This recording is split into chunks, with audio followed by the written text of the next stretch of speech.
It all starts with the maid calling Seal and asking where the tea is. Seal replies that she simply forgot about the tea, but the maid says that the heroine should be sure that the tea is from Lorelane. Also, the maid tells the heroine to check the corridor and let her make tea that they will serve before dinner at this time. Seal thinks that she has a lot of work now. Seal also thinks why today is His Majesty's death day. But since Seal is just an ordinary servant, she has never been close to the Duke. But the heroine knows very well that the Duke still has his whole life ahead of him. Seal looks at the door and thinks that she still can't believe that the Duke died right in his office. But the reason why the ordinary maid was able to predict the death of the Duke is that this whole world where the heroine is the world of a novel that Seal read in her past life, and the heroine is surprised at what a small chance she was able to get into her favorite novel that she read. When the maid set the table, Seal looks at the food and tells the maid that it looks very tasty. Only the maid asks that the heroine pull herself together. Also, Seal watches Duke Fertzer and Rain feast and thinks that the Duke must die today. Then Seal looks at Rain and wonders how she can eat so calmly when she wants to kill a person.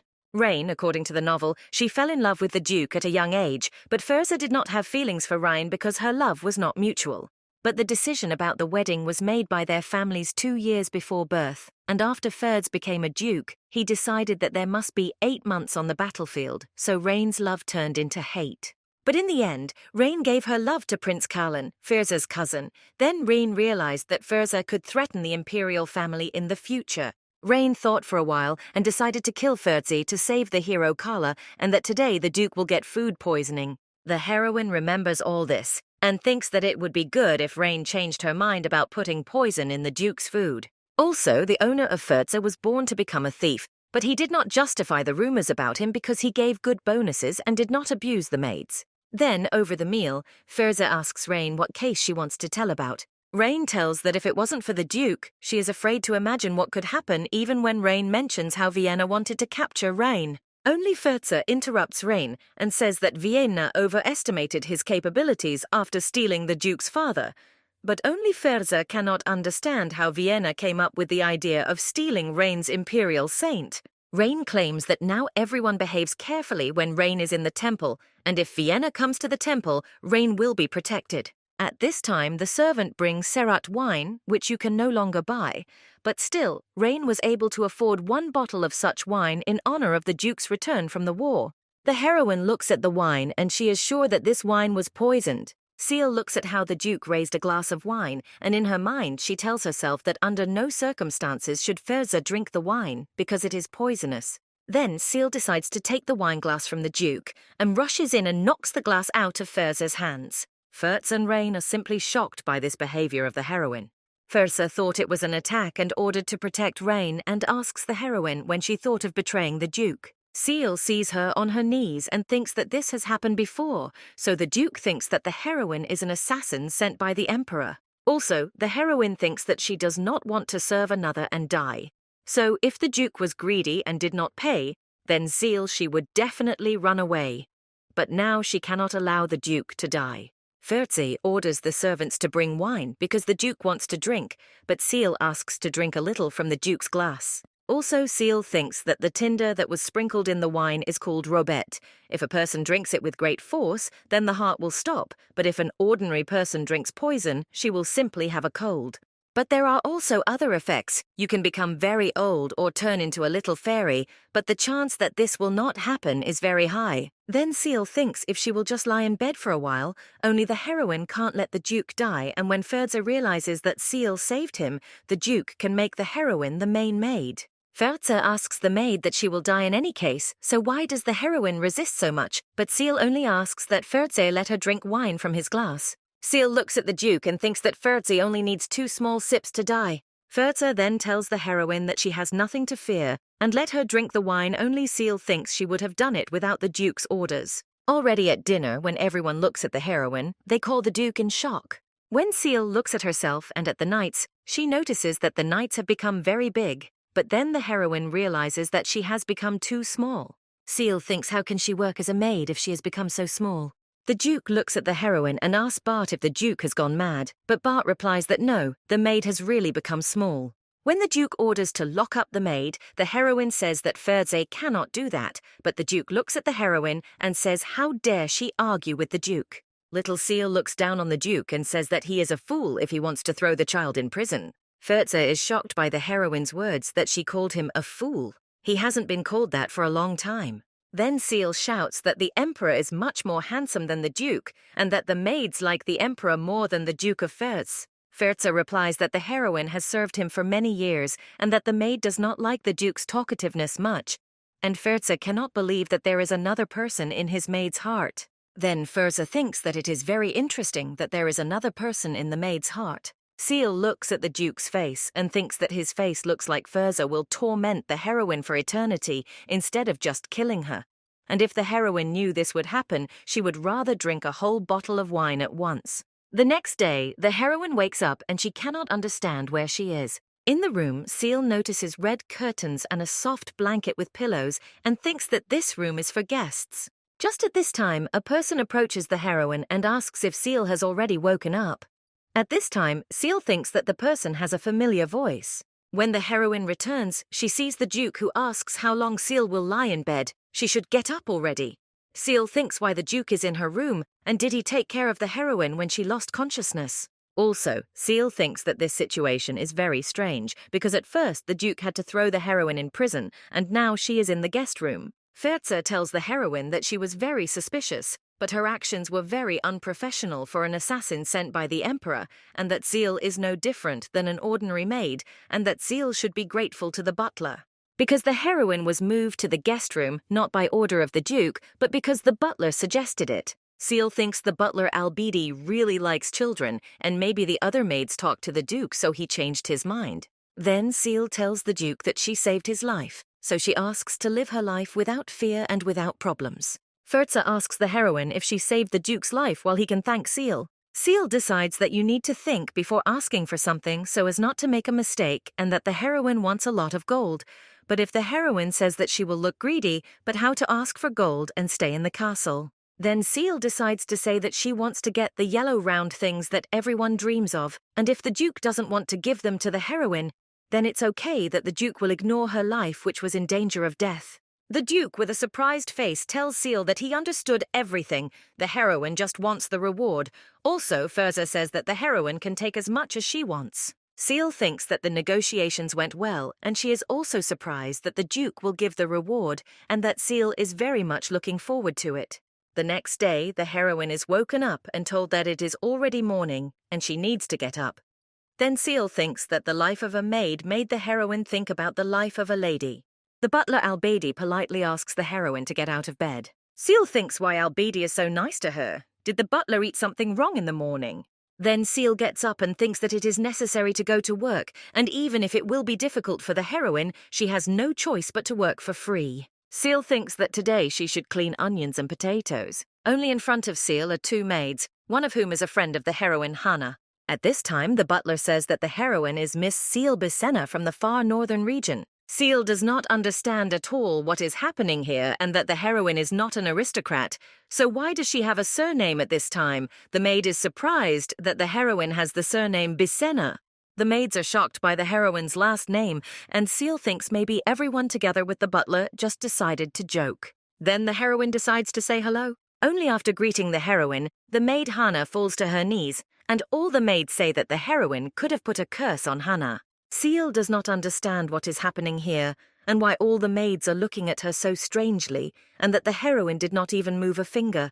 Then why everyone is so afraid. Seal eats breakfast and thinks that people say that happiness and bad luck are one and the same, and the heroine is convinced of this. Because happiness is the opportunity to eat delicious food that the heroine could not afford before, and bad luck is being next to the Duke all the time. Ferze asks Seal that he heard that the heroine recently made a big noise in the castle, to which Seal agrees. The Duke also asks if Hannah's maid fainted because of the heroine, to which Seal replies that she didn't want it. It just happened that way. Ferze replies that he didn't want it to happen like this, but many people have already died at the hands of the Duke. The Duke also asks how the heroine can go to Bisenna if she is so afraid of it. Seal then replies that she is not going anywhere and that she will be a servant for the rest of her days. Bisa family is a ducal family from the Chibral Empire in which the heroine now lives. The House of Bisa was created more than 20 years ago from mercenaries and various terrible people. To be a nobleman means to respect and fulfill the traditions of the empire and also other aristocrats. But the Bisa family does not do this. This family does not recognize any of the people and looks down on everyone. The Imperial family has always been strong, but only monsters lived in Bisa, and family members are connected not by blood but by abilities. And if a person has no home but has great strength, he can be accepted into the Bisa family. That person with great power can deserve respect. The Bisa family are considered thieves, not only in the empire, but also around the world, the most terrifying family in the whole world. The heroine thinks that there are rumors that such a family can simply cut off their heads if they meet their eyes. Seal looks at the Duke and thinks if Ferza started talking about the Bisa family, then the Duke wants to send the heroine to the north, but Seal doesn't want to leave the castle. The heroine wants to try to cry and thinks that she will never find good food and salary again, and that Ferz is the only thief here, and that there are even 3 such monsters in the Bisa family. Also, the heroine thinks that she will not be able to cry, but her eyes will be very red, so maybe she will stay in the castle. Duke sees that Seal wants to cry and gives her an envelope of cookies. Shilin cookies are incredibly expensive. Such simple people as the heroine will never be able to afford to taste such cookies. Seal is very happy that she will be able to taste such cookies. She also thinks that this is all an effect of the poison, because as soon as she became small, she really liked sweets. Also, Seal mentions that the doctor said that the poison can cause the effect that the heroine will also think like a child with her mind. At this time, when the heroine is eating cookies, a butler approaches the Duke and hands over a letter. Ferza gives the letter to the heroine. When Seal opens the letter, then she sees that there is a contract written on it. The Duke approaches the heroine and says that he is sure that Seal does not want to live all the time in the body of a child. When Ferza called the heroine by her name, she was shocked because the heroine once thought that the Duke only called his bride by her name. Seal holds a letter in his hands, and the Duke says that the poison that the heroine drank was a curse much stronger than poison, a very dangerous curse that can kill 10 people at once, regardless of whether people have magic or not. Seal then asks why she is still alive if the curse is so strong. The Duke replies that he himself is very surprised that the heroine is still alive, and if Seal had not stopped the Duke from drinking wine, he would probably be dead already, and the castle would have passed into the hands of Rain and Kaelin. Seal thinks that even if Rain poisoned the Duke, he knew her since childhood, and if the heroine was a powerful magician, she would help the Duke, or at least protect Ferza as a knight. Seal looks at the Duke and thinks that she should be nice to Ferza, and the only thing the heroine can do now is to prevent the Duke from walking around in torn clothes. Ferza also looks at the heroine and says that he did not even think that the maid would save his life. At this time, the heroine thinks that she has a strong character, but in such a situation she starts to get nervous. Then Ferza says that he must have been saved by a miracle, and that he wants to thank the heroine for her help. Also, Seal asks the Duke if he will pay with gold, to which the Duke says yes. Seal thinks she knew that the Duke is actually a good person and asks him when she can grow up. Ferz replies that he is not a wizard, so he does not know how to remove the curse, but the heroine tells the Duke that she heard that the curse can be broken. To which Ferza replies that you only need to die because the heroine will become an adult again with her last breath. Seal looks at the Duke and thinks not to take her knife now she will be an adult again. Only Ferza says that the Bisa family can lift the curse, to which the heroine replies that the Duke sold her to the Bisa family, and that the Duke forgot how often he fought with the Duke's first son, and then how Vienna stole Rien. A stranger appears behind the heroine and asks the Duke that Ferza will not even ask the man how he can remove the curse from the heroine. When Seal sees a stranger, she is in a big shock. The knight looks at the heroine and says that she is beautifully dressed for a maid. Seal looks at the stranger and notices that his form strongly resembles that of the Imperial knights, who are the envy of the whole city. When the heroine looks carefully at the knight, she notices that his form is real, and the knight is the eldest son of the Bisa family. Seal thinks that it may not be a member of the Bisa family, but the chance that the knight will appear now is very small, and the reason for this is the bad relationship between Bisa and the Duke of Icarta. Practically the whole Icarta family talk that Bisa are people who do not understand how society is built. Only the Bisa family is not one of those who can miss such words. The current Duke of the Bisa family stole the main member of the Icarta family, and the fact that Eckhart was Ferza's father started a war between the families. But the theft of rain became another major problem, and that Bisa did it even under the threat of expulsion from the church. And Bisa did all this in order to take possession of the magic stones, and panic began in society because it was necessary to save St. Rain immediately. The Imperial Order took responsibility for saving Rain Ferza, took more than 100 knights with him, and went to fight the Bisa family. Ferza became the man who personally freed Rain, but to the attention of Duke Bison, the girl was not harmed in any way. Bisa are the real thieves. That's what everyone thought of them. There were even rumors that soon a fierce war would start between the two families. But the rumors started to stop over time. The only reason why Rain's return was quiet was the mercenary who was sent to the Bisa family, left without arms and legs, and then forced to lick Bisa's possession. But after Rain saw all this, she realized that it is better not to fight with the Bisa family. The heroine sits next to the knight and thinks that the church will not protect her because she is an ordinary servant. Seal decides to stand up and greet the Bisa knight. When the knight saw this, he replied that he did not need greetings from someone lower than his status. Only the heroine thinks that the knight was waiting for her to greet him. When the heroine was drinking tea, she met the knight's eyes and thought that the black color of his hair was real. Then the knight began to ask the heroine what her name is and what she does in the castle. Seal answers the question and thinks why the knight asked what he already knows. The knight also says that the heroine is the only one besides the brothers who can look the knight in the eye, and that Seal is incredibly fearless for a maid. Also, the knight says that the heroine is a mercenary who works for the Duke as a maid, but maybe she is also an undercover agent. Only Seal answers confidently that she is a maid. The knight tells the Duke that the heroine is too ordinary to become the sister of the knight Bisa. She has no horns, 2 eyes, 1 mouth. She is not even the height of a golem, and it would be better to use the heroine as a slave for work. Only Seal hears all these words and thinks that she is not a thing for tests, and that she will not be a sister for a knight of the Bisa family, never and not for any money. But the heroine's thoughts are interrupted by the Duke, who says that it is time to get ready for bed. Seal goes into the room with the Duke and thinks that it's all strange, first the contract, and then says that the heroine needs to go to sleep and that the Duke is doing it so that only Ferza and Sharkies know about the conversation. When the heroine fell asleep, the knight and the Duke continued their conversation. The knight asks the Duke what he will give the mine if the Bisa family take Seal for themselves. To which Ferza replies that he once heard that the Bisa family wanted the mine very much. The knight replies that they didn't really want the mine, but the situation may change if it comes to the Duke's dragonbone sword. Only the Duke says that Sharkies can easily get the sword. Just kill the Duke and that's it. But the knight smiles and says that the Duke's words sound very cruel, and that one cannot say such harsh words with such a beautiful face. The Duke tells Sharkies that he heard that the Bisa family has always been jealous of Eckhart. Only Sharkies answers that it is not his desire but Duke Usti's. At this time, the heroine was eavesdropping on everything and thinks that for her, what is a knight, what is a duke? She is 2 thieves, and if you choose either Bisa or Ferza, surely Seal will choose a duke. Ferza tells the knight that now he understands why the Bisa family made the Duke's father go through such a horror. Only Sharkies replies that Ferza's father was a good man, but the knight could not do anything because he was 12 years old at the time.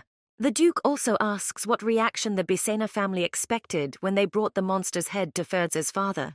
The heroine hears the conversation and remembers that after a few years, when the Duke's father was saved, Ferza became the Duke instead of his weak father. And in the end, even the Bisa family calmed down, behaving like wild wolves. Then the heroine hears how Sharkies says that all this can be strange for the niece who is only 5 years old. Sharkies also says that the heroine is very fearless, that she was able to look into his eyes, and that Seal is much braver than Rain.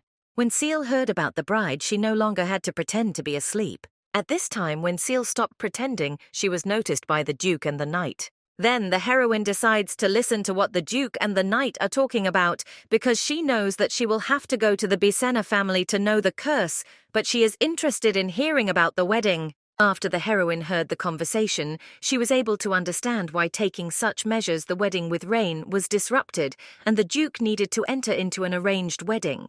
The Emperor wants to gain control over the Duke since the Duke has become a threat to the Emperor, but for this, Freeze needs to marry Lady Nines, whose blood is Imperial. The contract between Bisa and Ikrat is very simple. Bisena removes the curse from the heroine and gets the Canran mine. The mine is the main income of the Ikrat family, where they mine magical ore and stones that can be used against monsters. But the fact that the Duke did not give the mine even when he was threatened and now gives it so easily, the heroine would never have thought why the Duke helps her so much, and does the Duke not give too much to the heroine as a reward? But perhaps the price that the heroine is accepted into the Bisena family and the curse that only Bisena can remove is a big problem. For the next 3 years, the heroine will be Bisena's daughter, and she will become a duchess only after the curse is lifted, and it will be an arranged wedding because Fertze may not marry Nines. But a heroine wedding may be a better option for the Duke because it is an easier option than looking for a decent girl for the wedding. But due to Imperial laws, Fertze cannot marry again, so the Emperor does not raise this issue. If after 3 years the curse is lifted, then the heroine can simply divorce. And that the Duke and the heroine will live a little as husband and wife, and then everyone will go their separate ways. Also, Seal thinks that she will not die in these 3 years. Seal looks at the Duke and thinks that he will go to any lengths for the heroine, and that it is difficult to offer a deal to your enemies, especially if they are thieves like Bisena. The Duke reads the mountains and says that the mine will pass to Bisena when they fulfill their promise. Then Sharkis asks that they get 30% of the ore before the end of the contract. The Duke answers that yes, if Bisena fulfills all the terms of the contract. At this time, the heroine thinks why she is sitting on her knees in Sharkis. Probably the knight thinks that he has picked up a kitten. Also, Seal thinks that Sharkis stroked her head when Seal wanted to sleep, and that the knight doesn't even think that it makes him look even more terrible. When Sharkis looks down, he notices that now his younger sister is with him, and the heroine thinks that she is like an animal for the night. The Duke gives Seal tea and asks her if the heroine understands that Fertze wants to do everything for the heroine to repay her for saving her life. Seal thanks for the help and thinks that she is already grateful that the Duke didn't just ignore it all. Fertze also says that he does not know how the church will understand all this because many people are interested in Seal because she saved the Duke's life. Then Sharky says that's why the heroine should be accepted into Bisena's family, because she is in great danger. Also, Sharky says that the Duke of Usti already agrees to accept Seal into the family, so there are no problems. Sharkis dresses up the heroine and says that the Duke of Usti doesn't like to wait anymore, so they need to go north as soon as possible. Sunday has already passed. Time flew very quickly, so the heroine is already standing in front of the carriage and listening attentively to Sharkis. The knight tells that firstly, the heroine must remember that Seal must obey Duke Usti, and secondly, never leave Sharkis alone with brother Serim. The heroine listens to all this and thinks that all these tips are only about one thing, that she should stay away from Sharkis' father and his brother, and that for other people, Sharkis is as strange as the entire Bisena family. Only in fact, Sharkis is the calmest of the family. The Duke of Usti, cold and intelligent murders made him a very intelligent man who always thinks ahead. Serim is the brother of Sharkis. He is unpredictable and restless and uncontrollable. Seal goes in the carriage to the Bisena family and thinks that she did not see the Duke before leaving and where he could go when all the maids, even the butler, escorted the heroine. Also, Seal thinks that she ended up alone in the carriage with Sharkis, but this is the heroine's first carriage ride. Seal sings a song while riding in a carriage. Sharkis asks the heroine where she learned the song, and Seal replies that on the streets of the city. Also, the knight asks in which city, then Seal says that she is in an orphanage because her father used to drink a lot and forced the heroine to go and steal. Only the heroine thinks that it all happened before her rebirth, but she remembers everything well. In her past life, the heroine was called Li English Sion, and that she was an orphan and was always busy with work. She even died on her way to work. But when Seal died, she was reborn in the body of the heroine of the novel and ended up in a poor family. Also, the heroine mentions that Seal had a father who drank a lot. His name was Demian. After Seal stole a sum of money, she ran away from the village, but life prepared new adventures for the heroine. The heroine ran from the village and fell, and when Seal was about to die, the heroine was saved by the economy of the aristocrats, Madame Marian. Seal practically did not remember anything about the time when she was saved because she was badly injured, but if it wasn't for that, thanks to Marian's recommendation, the heroine got a job as a maid in the Duke's castle. When Seal told all this to Sharkis, he replied that life is very cruel. Also, the knight says that soon the heroine will become a member of the Bisena family, and soon her brother will be a real monster, but someday Seal is grateful that the heroine will have such a good brother as Sharkis. Sharkies also tells the heroine that she needs to put things in order with her family so that there are no problems in the future, and that it is necessary now because she is going to the Bisena family. Also, the knight looks at the heroine and says that this is their rule of survival and calls the heroine Ciel Bisena. 2 days have passed. Sharkies asks the knight if the knight got rid of the spies, to which the knight says that he threw them a hallucination potion and it worked well. Sharkies also asks what happened to the Imperial dogs. Then the knight says that their guard was weakened by the crazy dog of the Bisena family that was walking around the city. Only Sharkies asks that the Duke does not call his brother Saria that way, because Sharkies' brother will not be happy if he hears such words. Seal looks at Ferza, who has blood on his face, wondering if the Duke managed to be in the battle, to which Ferza replies that he didn't kill anyone. When everyone is sitting in the carriage, Seal thinks that it is possible to guess from the dialogue that it is possible that the royal family and the temple already know about the Duke and Bisena's relationship. But what will the Callan and Rain family do now? After 4 days of travel, the heroine arrived at the house of the Bisena family. Sharkies gets out of the carriage and offers the heroine to get rid of the Duke only against Seal. Also, Sharkies welcomes his new sister in a new house and a new family. Only Seal thinks that the house of the Bisena family should not become her grave. When the heroine entered the castle, she noticed a beautiful picture on the wall. She wonders if Duke Bisena likes art as well. Seal thought that there would be family portraits on the walls, but she was wrong. Seal was looking at the paintings, and at this time, Sharkies approaches the heroine and says that she must go because Duke Bisena is already waiting for her. Seal is standing by the big door, and she has the feeling that if she goes inside, she will never come out again. Seal and Sharkies walk into the Duke and say hello. When the Duke of Usti thanks Sharkies for his work, the heroine wonders what the Duke looks like because he has a very pleasant voice. So Seal raises her head to look at the Duke. When Seal made eye contact with the Duke, Usti tells the heroine that she is looking at him very boldly, and the Duke asks if this girl was accepted by the Duke of Ferza. Seal replies to Ustia that she is only a servant, but by Ustia's look you could see that he does not believe a single word spoken by the heroine. Seal thinks that she cannot die so easily at the hands of a thief. Then the heroine asks the Duke of Usti to believe her, and the heroine thinks that she did not plan to lie to Usti, but to get the support of the Duke of Usti, the heroine just has to lie. When the Duke heard his name, he folded his hands and told the heroine how she dared to call his name. The heroine sees that the Duke of Usti is very angry. Then the heroine looks at Sharkies with the hope that the knight will help her and save her from the Duke. Then Sharkies asks that the Duke was not so angry with the child, but Usti answers that the heroine is still a child at the age of 17.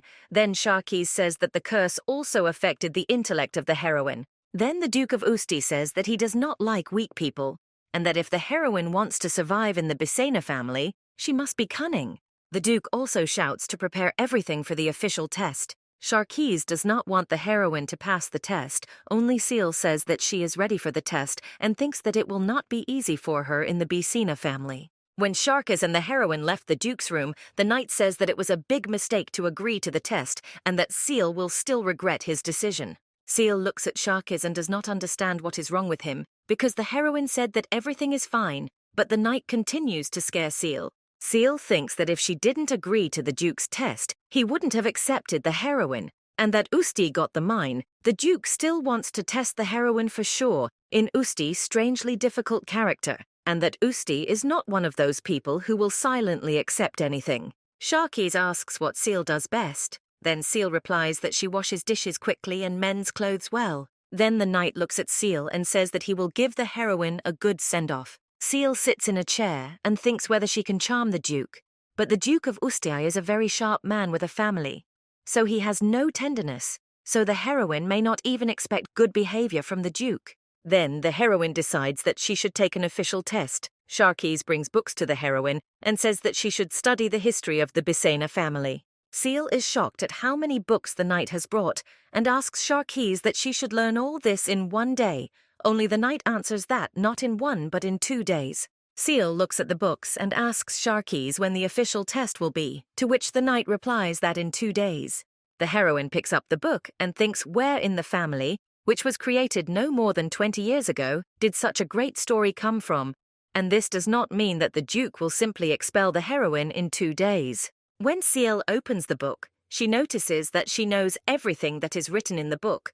When the house of Bisa was built, the reward of the Duke of Usti and the affairs of the Bisa family. Seal looks at Sharkis and asks the knight how he remembered all this, to which Sharkis replies that he just tortured the examiner on the test with questions and answers. Sharkis also says that the heroine can use the methods of Saria's brother. You just have to clone yourself. Seal looks at the book and thinks that despite her failures, she still remembers the details of all 24 books. Also, the heroine mentions that she was very important in following the novel in her past life. But let Seal know the main points of the novel in the books that Sharkis gave her. There are many small details that need to be remembered.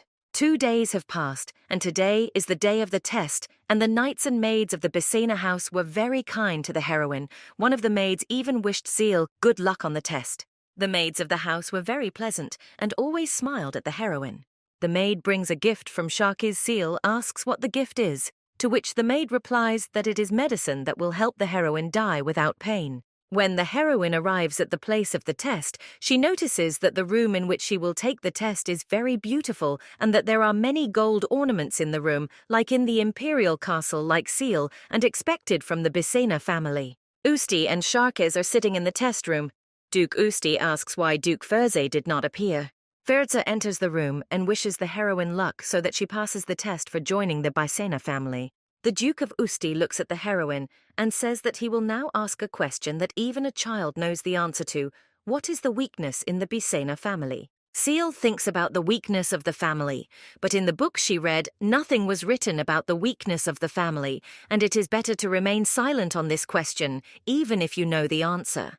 Bisa's weak points. Then such a person will be dangerous for the family, and the heroine's life is now in danger if she does not respond quickly. Seal then mentions that in the novel, Duke Usti was killed by Rain, but the Duke's body continued to regenerate even after death, and Rain married Kaelin and became Empress. Also, Rain received the Trevi Cup, which was only allowed to members of the main families, and with the help of the cup, Rain dispelled the Duke's magic because the Duke of Usti mistakenly thought that the cup could not kill him. Seal looks at the Duke and thinks that now Usti is near his family, so the answer may be wrong. But the heroine answers that the family's weakness is fire. The Duke looked at the heroine's answer with a serious face and asked what it meant. Usti approached the heroine and raised her hand. Seal decided that the Duke wanted to hit her and pushed Usti's hand away a little and took his shirt. The Duke didn't understand what the heroine was up to, but Seal replied that the answer to her question was that the Duke was not very careful. When Ferze saw that the situation could get out of control, he began to draw his sword. But the Duke of Usti looked at the heroine with a smile and informed her that she passed the test. Seal looks at the Duke and can't believe that she passed the test. It seemed to her that it was just a tip for the heroine not to lose focus. Usti tells the heroine that he hopes that Seal will pass the second test as well. At the second test, there was a maid, and there were vials near her. The Duke says that the second test for the heroine will be for her to drink all the poison that will be on the table. Then Seal thinks to just run away, but if she does, then she will remain a child forever and will forever hide from the Empire and the Church. But if she joins the Bisa family, then she can live in safety. The maid tells the heroine that she can surrender if she wants to, but Seal doesn't want to surrender because if the heroine wants to become Bisa, she has to pass the test. Seal takes the poison in her hands and thinks that if she does not cope and drinks the medicine that was on the table, then the test will not pass. Then the heroine decides to drink the first poison that was made from mushrooms. The maid looks after the heroine very carefully. Seal drank the first poison and thinks that it is very bitter and tastes like tasteless vegetables. After Seal drinks the poison, the maid gives the heroine a candy, and Seal thinks that this test is much easier than she imagined. But there were only 5 vials of poison left on the table. Seal continued to drink the poison one by one, but the taste was just awful, and Seal was surprised why the poison didn't work. Then the maid gives the heroine the last poison and says that this poison is made from the dragon's tail and can stop the knight's heart in 1 second. Seal is glad that now she has the last poison in her hands, but she is afraid to drink it because there is a chance to die. But if this is all she can defeat the curse, she will drink it all. Seal decides to drink the poison and thinks she still has the antidote. But as soon as the heroine drank the poison, she felt bad and thinks that this poison just has a terrible taste. It should not exist in the world. The maid runs up to the heroine and asks if she is okay and what to give against the poison. Only Seal replies that everything is fine with her and asks the maid to give her another candy. The maid gives the heroine a piece of candy and asks if everything is okay, to which Seal replies that she's just a little nauseous. After the test, the heroine stands at the door and thinks that she has been waiting too long for the decision. At this time, the maids approach Seal and greet her. The heroine thinks that she has not yet officially joined the Bisa family, but rumors that she passed the test spread very quickly. The Duke of Ustai asks the heroine to enter the office. When Seal entered the office, she was shocked at how beautiful the Duke's office was. Seal looks carefully at the office and thinks that everything in the office is made of gold. Usti looks at the heroine and says that he called Seal not so that she could admire the office. Let her come to the Duke. Seal walks up to Duke and thinks that this is the first time she's been this close to Duke, and that his aura is not like Sharkis's, and that Ustie Bisina cursed it happened when the Duke was 9 years old, a curse that gave him immortality and turned the boy into a monster. When the heroine asks the Duke what he decided, Usti replies that he liked the heroine, because the only people who could survive the poison were his sons, and whether Seal agreed to become the monster's daughter for 3 years. The Duke looks at the heroine and asks her to answer something as Seal Bisina. The heroine thinks about what to do in such a case, but if such an opportunity arises, the heroine will show the 100-year-old Duke that she is not as simple as it seems. Usti looks at Seal and says that he is looking forward to the heroine's answer, and he hopes that the heroine will say what the Duke wants to hear. Seal thinks that if she says something wrong, she will be killed in any case, and now the heroine understands why Sharkis is not at all like her father. Then Seal replies that she will follow the fate and words of the Duke of Usti. When Seal gave her answer, she noticed that the Duke looked disappointed, but still, Seal is an ordinary child and that she just wants to live comfortably and does not dream of eternal dreams. Sharkis approaches the heroine and says that calling the Duke by his name is not polite. Seal thinks why Sharkis said this only now. Also, the heroine thinks that the Duke will not punish her for ignorance, but she has already called the Duke by his name many times.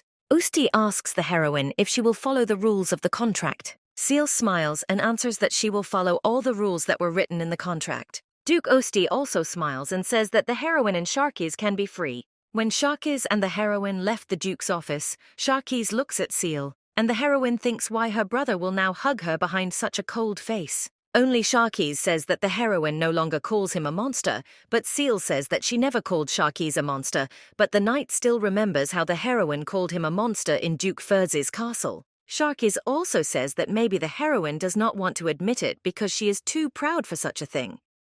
Seal did not know what to answer, but the knight says that he likes it so much that the heroine is proud of herself. It has already been 4 days since the poison test, and thanks to this, the heroine became the daughter of Duke Bisena, and the heroine is curious that the last test will surely be for politeness and etiquette. Seal walks around the castle and meets the maids, but only the heroine thinks where Duke Furze is now because she only saw him once at the first test.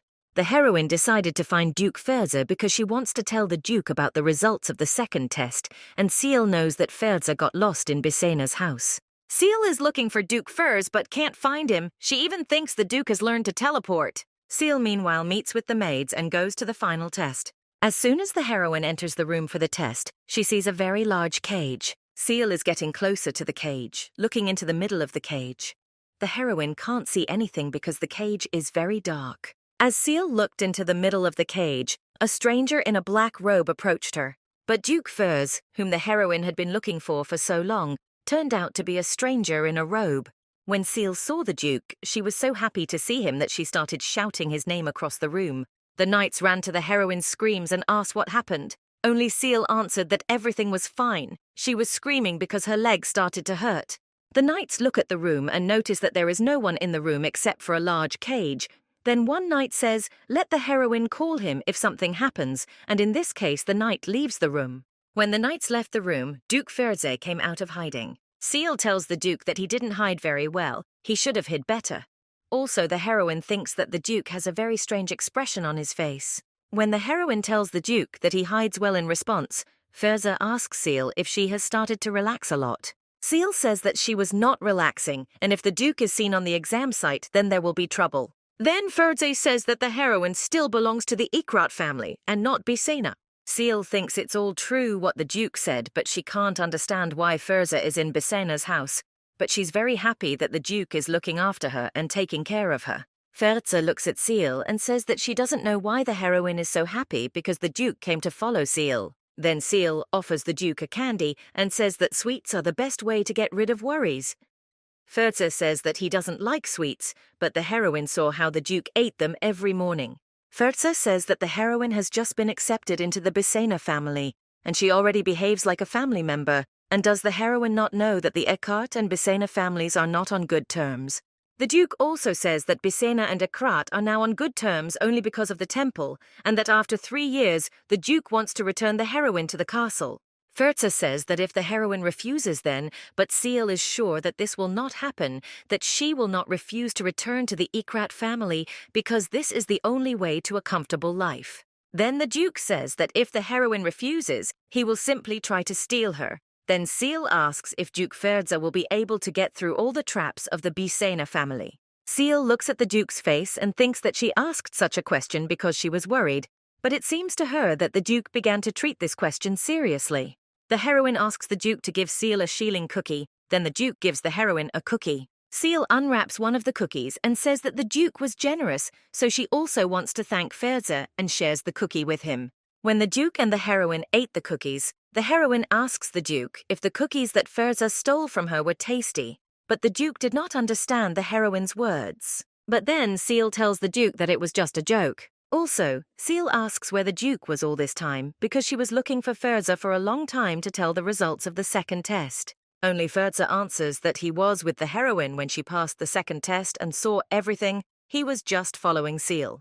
Seal looks at the Duke and thinks that he followed the heroine in the test when the knights were in full readiness. She doesn't even know how incredible Ferza is with such skills. Also, the heroine thinks that she did not even notice that the Duke was with her all the time and that he is really a dragon knight. Ferza heard that people are entering the room to conduct a test. Then Ferza wishes the heroine luck and leaves. Usti enters the room and says that he really wants to see what other troubles the heroine can do.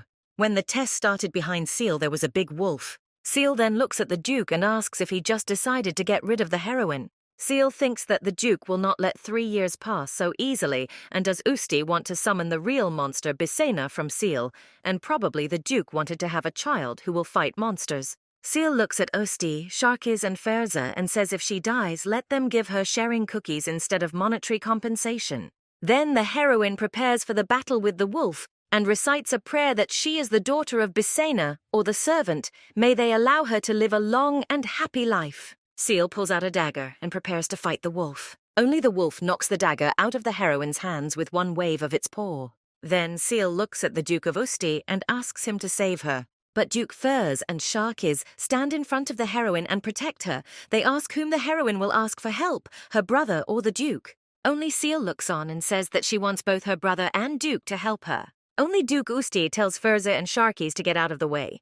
Now Usti will deal with the wolf himself. But Duke Ferza says that it is an order of the Imperial family that the dog Bisa should not interfere. Then an arrow flew near the Duke's face and hit the wolf. The Duke of Usti took the heroine in his arms and said that he was not going to give his daughter away. After such words, the heroine tells Duke Usti not to touch Ferza. When the heroine began to order Usti, she remembered a saying, "Who does not know fear does not live long," and that such a saying describes the situation of the heroine very well now. Seal noticed Usti's hair in her hand, which she pulled out. Then the heroine asked the Duke that she had always wondered if Usti's hair would grow back if she pulled it out. Seal looks at Usti and thinks if her hair doesn't grow back, then she's in big trouble. Usti asks the heroine if she didn't know, but Seal immediately answers that she didn't know anything and doesn't know. Then Usti says that the heroine is the first person who dared to touch the Duke. After such words, Seal thinks that she is in great danger, and if everything goes wrong, then she will be punished by the method of punishment of the bird.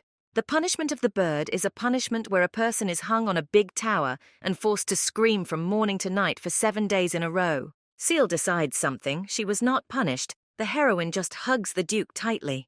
The heroine is surprised why the Duke continues to hold her when he should have let go, but Usti says that Seal has never done that again at this time.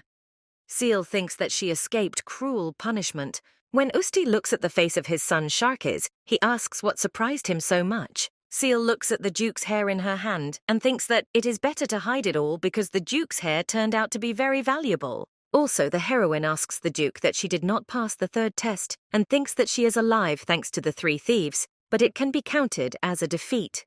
The examiner answers the heroine's questions and says that she failed the third test because she had to win one-on-one. When the heroine looks at the examiner, she thinks that he is very different from the Bisa family. Also, the heroine thinks that it doesn't matter that she didn't pass the test. The main thing is to look good in the face of Duke Usti. Then Usti orders the knights to take the examiner and place him at the very top of the tower. Seal watches as the knights lead the examiner away and thinks she should intervene because she's sure she should have been punished instead of the examiner. But still, Seal passed all the tests, so she is very tired and wants to rest a little from all these tests. 15 days have passed since the heroine passed all the tests. In the Bisa family, the heroine studied the etiquette of ancient languages and the theory of alchemy. On Sunday, Seal had 6 lessons, and she wonders if all members of the Bisa family work and study like a heroine. Seal looks at the books and thinks that it is difficult to learn so many subjects at such a young age, but only the body of the heroine has become small, but not the intellect. But the heroine's character also began to change. She was told that it was just an effect of the poison, nothing more, and it seems that Seal is still shocked by what happened to her because she was so close to death.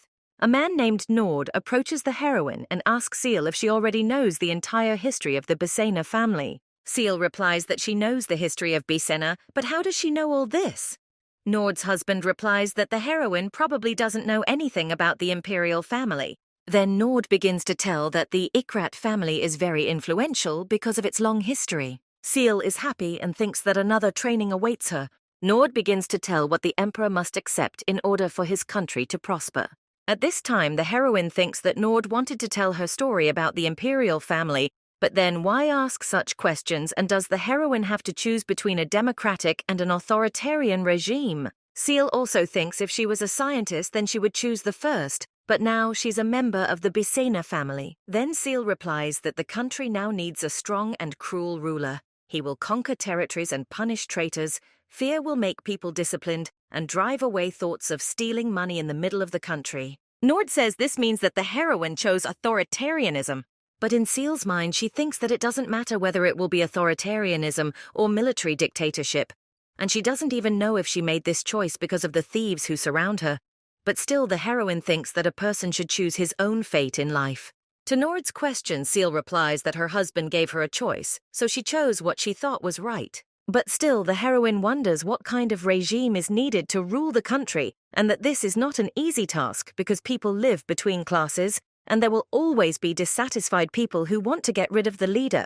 But now the heroine is under the leadership of Bisa, and to rule the north where thieves live, you need to have something more influential than just rules. Nord also asks the heroine what is needed so that people always want to follow the leader. Then the heroine quickly answers that strength and an army are needed. From such an answer, Nord decided to remove the blindfold. Then Seal recognized the man.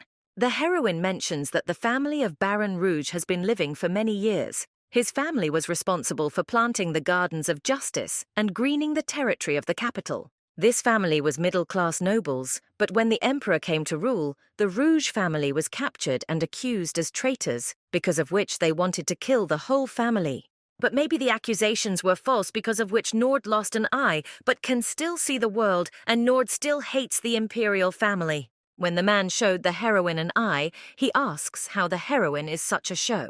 Only Seal does not understand. Then Nord asks if Bisa has enough strength to go against the Imperial family. Seal wanted to answer that at the moment.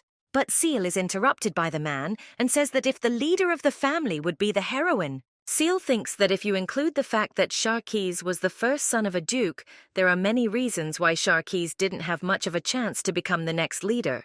Due to the fact that Usti was eternally young and immortal, his son Sharkis did not become the ruler even in the last moments of his life. Only Sharkis never needed the throne. But for the Bisa family, everything ended in a war. For hundreds of years, the Imperial family and the church distrusted each other, but nevertheless, they united with one goal to punish Bisa. Despite the fact that they had different reasons, the most important thing remains that the Duke lost the war.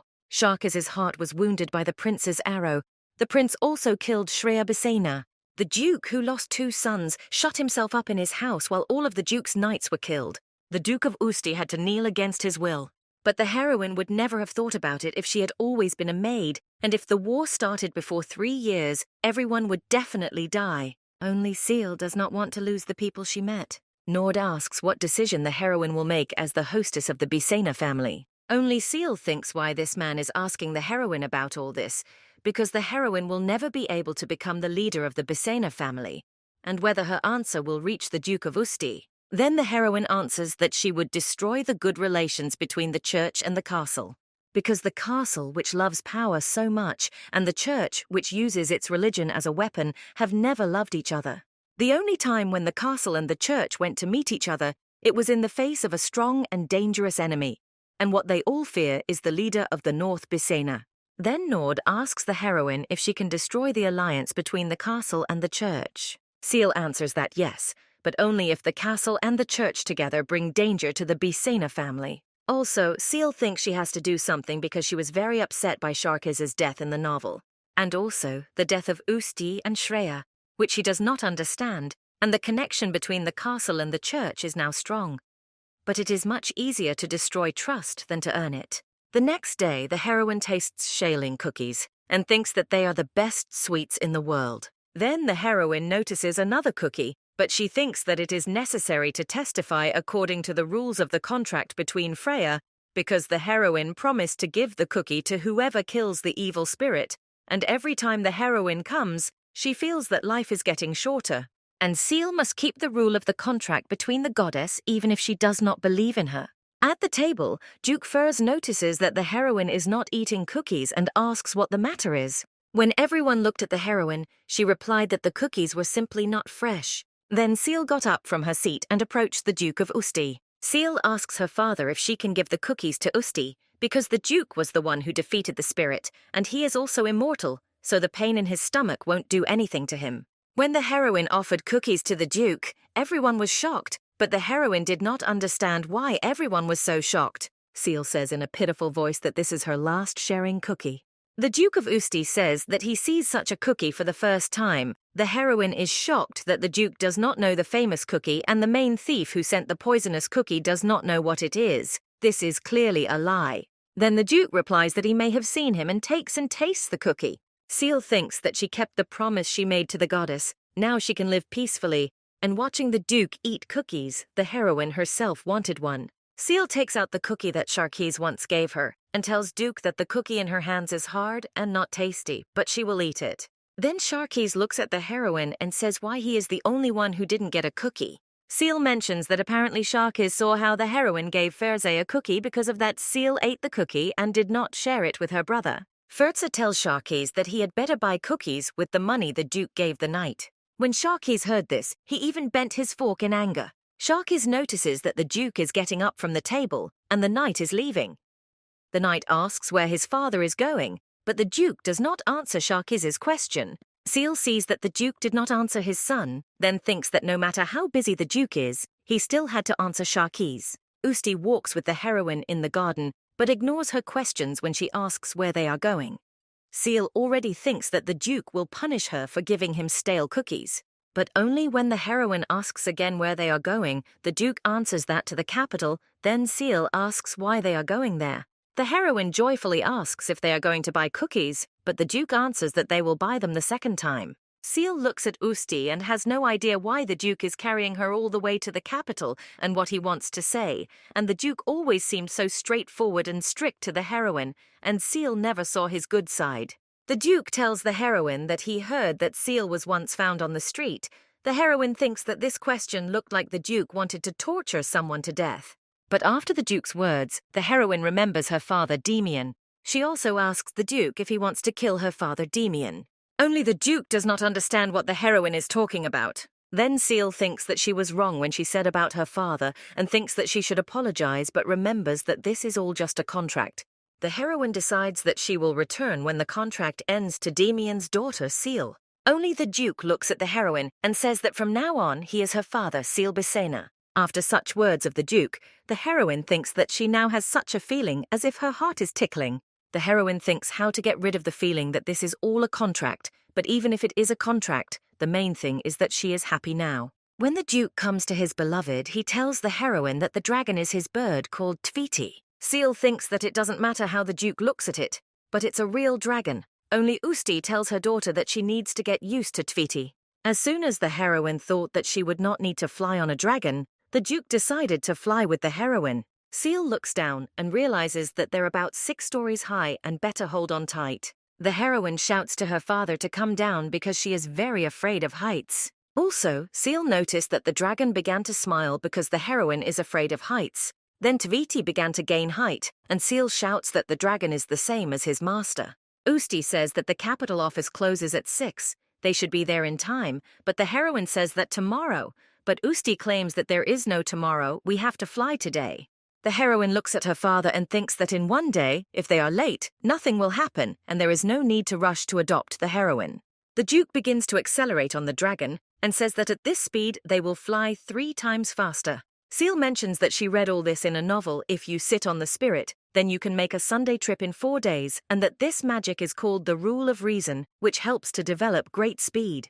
The heroine also prays and thinks that they will arrive safe and sound. Thanks to the dragon, the Duke and the heroine flew to the city very quickly and went to the capital office. When the employee was making documents for the adoption of his daughter, the Duke told the employee to work faster with his limbs. The worker says that there is an error in the magic system, but the Duke looks at him coldly. Then the employee says that the first employee has disappeared. The Duke asks how it disappeared. The employee says that this is confidential information, but still tells the Duke that the employee was stolen with other people. Duke Usti tells the employee that they can find the person who was stolen, but the heroine thinks that it will not be easy if the employee was stolen by Sharkis. To prevent child theft, people had to go to the registry office to officially adopt children, but after Bisan was founded, family laws became more brutal. The Duke also tells his daughter not to worry because even if the empire falls, he will definitely make the papers and adopt Seal. Then Usti looks at the employee and says that he gives him 10 minutes for everything. When the Duke said that he would give the employee 10 minutes, the employee quickly made the documents and the heroine officially became Ustai's daughter. The heroine thinks that because of this document, she will become the first thief.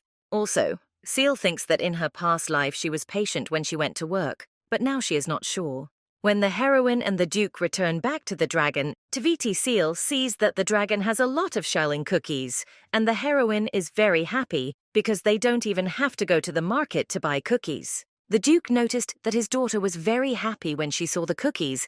Then he asked the heroine if she had a weakness for food. At this time, the heroine remembers the words of Duke Fertzi, who said that the heroine should never show her weaknesses. When Usti and the heroine flew back to Bisina's house, her shoulder began to hurt because she was holding on so tightly to not fall off the dragon. Seal saw that the Duke left. Then she approaches the dragon and says if she sees Tviti again, then she will roast the dragon and make a big banquet. The dragon understood the heroine's words and began to scream while Seal ran to his father. Seal goes to her room and tells the knight that she is back and thinks it's good that she hid the cookies. Now she will eat in the room on the bed. But as soon as the heroine entered the room and wanted to fall on her bed, she hung in the air. But at that moment, as Seal was falling into bed, she was caught by Duke Furza. The heroine sits across from the Duke and thinks that she used to be very afraid of Usti Bisena, but now everything can change. Seal tells the Duke that she just returned from the capital, but the Duke is surprised what the heroine was doing there. Furza says that it can't be that the heroine was in the city because Usti wanted to make documents for acceptance. Only the heroine says that everything was like that. Then the Duke says that in that case the heroine could have gone alone or asked someone else. Only the heroine tells the Duke that she was told that she should leave, but Furza replies that Bisina could have just disguised herself. Seal thinks that there is something wrong with the Duke's words. Then why did Ustai fly with the heroine to the capital? Then Furza asks if the heroine has met Sharkis, to which Seal replies that no, she has not seen him. The heroine looks at the Duke and thinks that he wants to say something for sure. Furza was offended that the heroine left and didn't say anything to anyone. Only the Duke tells the heroine that he is glad that everything is fine with her and that the heroine is safe and unharmed. Seal heard from the Duke. She would never have thought that a cold Duke could say such things. Then Seal gives Furza a cookie with all the future written on it. When the Duke peels the cookie, he sees that the letter says that he wants to say goodbye to someone today. Furza tells the heroine that she gave him some silly thing and tore the paper, but Seal shouts, "Why, the Duke tore the paper, there was a coupon." Seal is offended and thinks that the nobles probably don't collect coupons, and when she worked as a maid, she had to collect coupons for a month to buy cookies.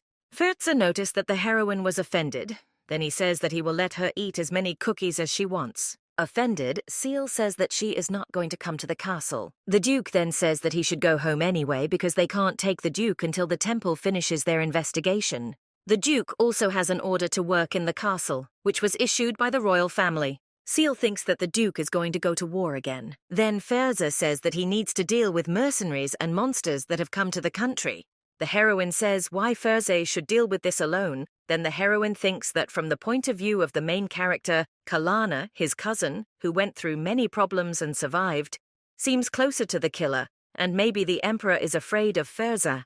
The royal family began to show pressure as soon as the wedding with Rain failed. An attempt to force the past emperor Ninese to the wedding was just when the heroine appeared.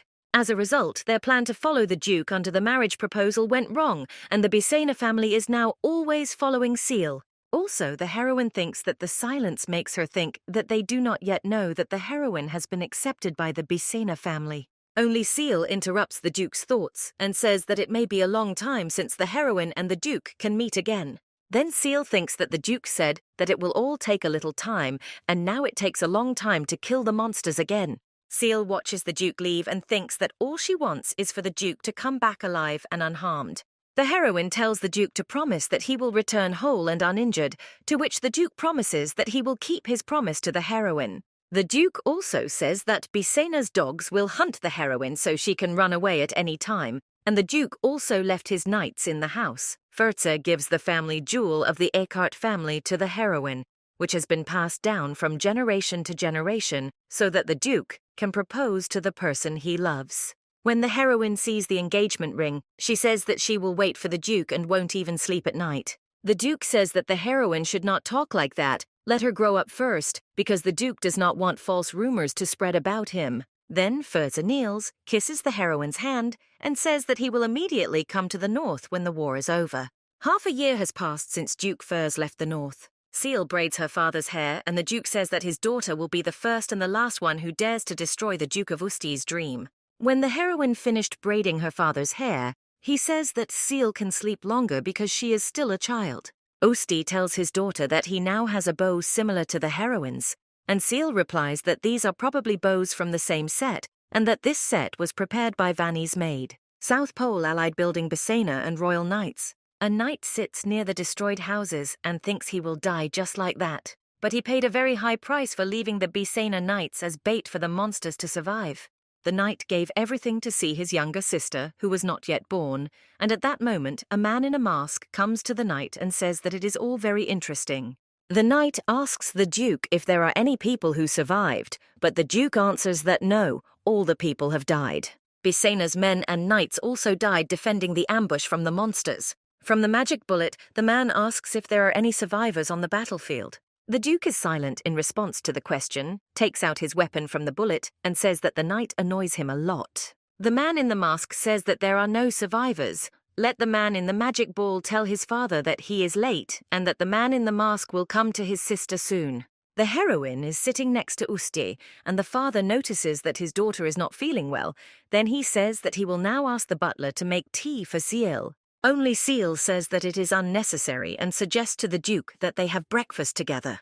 Seal looks at his father's face and notices that he is angry, but the Duke often gets angry. Then the heroine says that she will go to breakfast with her brother Sharkies. Then the Duke says that he will now tell the butler to prepare everything for breakfast. The daughter also tells her father that she wants dessert for breakfast. Then the joyful Duke of Usti will tell the butler to prepare dessert for breakfast. East Pole Knights Camp. One knight tells the Duke that today they had to retreat. Then the Duke tells the knights to stop pitying, and if they are tired, let those who are already dying rest. One of the knights looks at the Duke and thinks that the Dragon Knight is not like ordinary knights, but he is in a hurry. Another knight approaches the Duke and says that Furzi is very handsome today, and that the Duke looks like a knight with whom the goddess Freya was once in love. Then Furzi says if Bald Knight has time to talk, let him go and get busy killing monsters on the right flank. Bald says that today the Duke is very angry, and it has been 5 years since the man joined the Knights of the White Knight, but none of the knights mention his name. Also, Bald thinks that killing monsters is of course good, but why are they in such a hurry? Then the Duke says that if they didn't do that, then they would defend the line. Fertzer looks at the Bald Knight and asks if the Duke received the letter. Already at night, a knight who brought letters enters the Duke's chamber. The Duke says, "Let the knight put all the letters on the table." The knight notices that when the Duke took the letter in his hands, he was very pleased. Then the knight wondered what kind of girl always writes to the Duke if Fertzer waited so long for this letter. The knight wishes the Duke a pleasant rest and leaves the chamber. The Duke reads the letter where it is written that if he did not answer the heroine, he must have eaten the letter because he was hungry, and that it is the 60th day, and that today Barney prepared cookies for the heroine, and that they all tasted it together. Then the 71st day passed, and the heroine became closer to the dragon. But the dragon does not listen to the heroine at all. That Seal gave carrots to the dragon, and he did not even eat. Day 124, Seal won the dragon and climbed on him. Fertzer reads all this joyfully and thinks that the heroine does not write anything about the Duke, only about the dragon Tviti. Then the Duke reads another letter where it is written that Furs should stop talking to his daughter because Duke Furs is already an adult. There is also a letter from Sharkis where he says that the Duke should not send letters to his sister. But in another letter, the man writes that he cannot believe that the Duke is his half-brother and that his bravery is worthy of attention. Fertzer thinks that he will return the mine that was written in the contract. But if there is no answer, then everyone will look at it as consent according to the rules of the Imperial family. If the age difference is more than 10 years, the marriage can be terminated, and that Bisena wants to follow the Imperial rules. Fertzer would never have thought that he would marry a girl, so he completely forgot about the rules of the Imperial family, and that the Bisena family never lifted the curse. The Duke leaves his chamber and tells the knight to send the letter to Mirai Mercury and let them write in the letter that it is necessary to find something. The knight is shocked, but the Duke says that there is no need to worry about the price. Fertzer is ready to pay more than what Bisena offered. And even if Fertzer is the chief duke, he cannot change the contract as he likes, but the Duke has his own reasons to deal with the monsters faster. Meanwhile, the heroine has a lesson on drawing magic spells. Seal thinks that she has memorized how to draw a magic circle, but the hand is not obeyed to draw everything correctly. The teacher looks at the picture and says that she is not sure if it will work, but the heroine says that it is not important because the heroine has no magic anyway. But the heroine is not sure that she has no magic at all, but knows that there is only very little. Then the teacher suggests moving on to the magic power calculation class, and Seal says it's hard, but she's sure she'll be able to do it. When Seal wrote the answers, the teacher said that the heroine did a great job. It felt like a fairy was sitting in the heroine's head, telling her all the answers to the questions. But Seal replies that she wrote everything so well because she has a good teacher. But in her mind, the heroine thinks that now she just has the intelligence, like a 17-year-old girl. Everything was so simple before. Mirai was the heroine's teacher, Mercury, and does not look at the fact that she is 60. She still looks beautiful, and Mirai is a magician who worked earlier in the castle. Mirai was also a teacher for Sharkis and Shreya, and the heroine thinks that the teacher is jealous of the immortal Duke of Ustii. The teacher collects her things and says that the lessons are over for today. The heroine thanks the teacher for her hard work. Mirai hugs the heroine and asks if Seal wants to be her student forever. Seal thinks that she likes the teacher, but she hates studying. If only the number of lessons could be reduced. But now the heroine does not know magic, so she does not know what to do with formulas and drawings. When the lessons are over, Seal thinks that she should go feed Tviti. The heroine sees the maids talking about snacks and a gift. The maids give the heroine cookies, and at this time, Seal thinks that some guest must have come because the maids are very cheerful. When Seal comes to the dragon and sees that it is not there, the heroine thinks that the dragon flew to her friend and did not even eat. Seal thinks that the dragon will come back when he wants to eat, and that now the heroine needs to go back to the room, only there is one problem: she is lost. Seal looks at her toy and says that she is lost and can't do anything. Then she decides to walk a little more. When Seal was walking, she noticed a large building and decided that if she went inside, she might find maids who would help her find the way to the house. As soon as the heroine enters the building, she sees a very beautiful garden inside. Then, when the heroine shouts that there is no one in the garden, a guy comes out to her and greets her. Seal looks at the guy and thinks that she has never seen him before, and at first glance, the guy doesn't look like Shreya Bisena. The heroine marvels at the beauty of the garden and the butterfly, while the boy asks Seal if she is a new slave. Seal replies that she is not a slave and probably the boy is a new servant, so he is not familiar with the new member of the Bisa family. Maybe the boy is a new gardener. Behind the boy, the heroine notices a large dog. Seal stands in front of the boy and yells at the dog to go away. The gardener notices that he finds a carrot in the heroine's hands. He thinks that Seal is going to protect him with a carrot. Only the heroine says that she knows what she is doing. The heroine stood in front of the dog and began to call the dragon Tviti, but the dragon did not appear. The boy looks at the heroine and says that she is not from the Bisa family because the members of the Bisa family do not protect the servants. The gardener uses magic and binds the wolf with magical chains. But when the gardener then freed the wolf, then the wolf looked at him with a sad look, to which the boy says that he saved the wolf. If not for that, then the wolf would already be in the oven. When the heroine noticed the seal of the slave and the blue spirit of the temple, then she realized that the boy who was in front of her was Shreya Bisena. Shreya takes off his disguise and tells the heroine that he did not allow her to be called by his name. The heroine apologizes to Shreya, but tells him to talk to the heroine more nicely, but Shreya says that Seal is just a fake and that she does not have your blood Bisena. Seal thinks that Shreya didn't make fun of her, it's just that a guy who was born with Bisena blood didn't accept that the heroine became a sister. Shreya was abandoned by his parents for his terrifying aura, and Shreya's voice was also full of charm. There are 3 types of charms: born charms that come from the heart.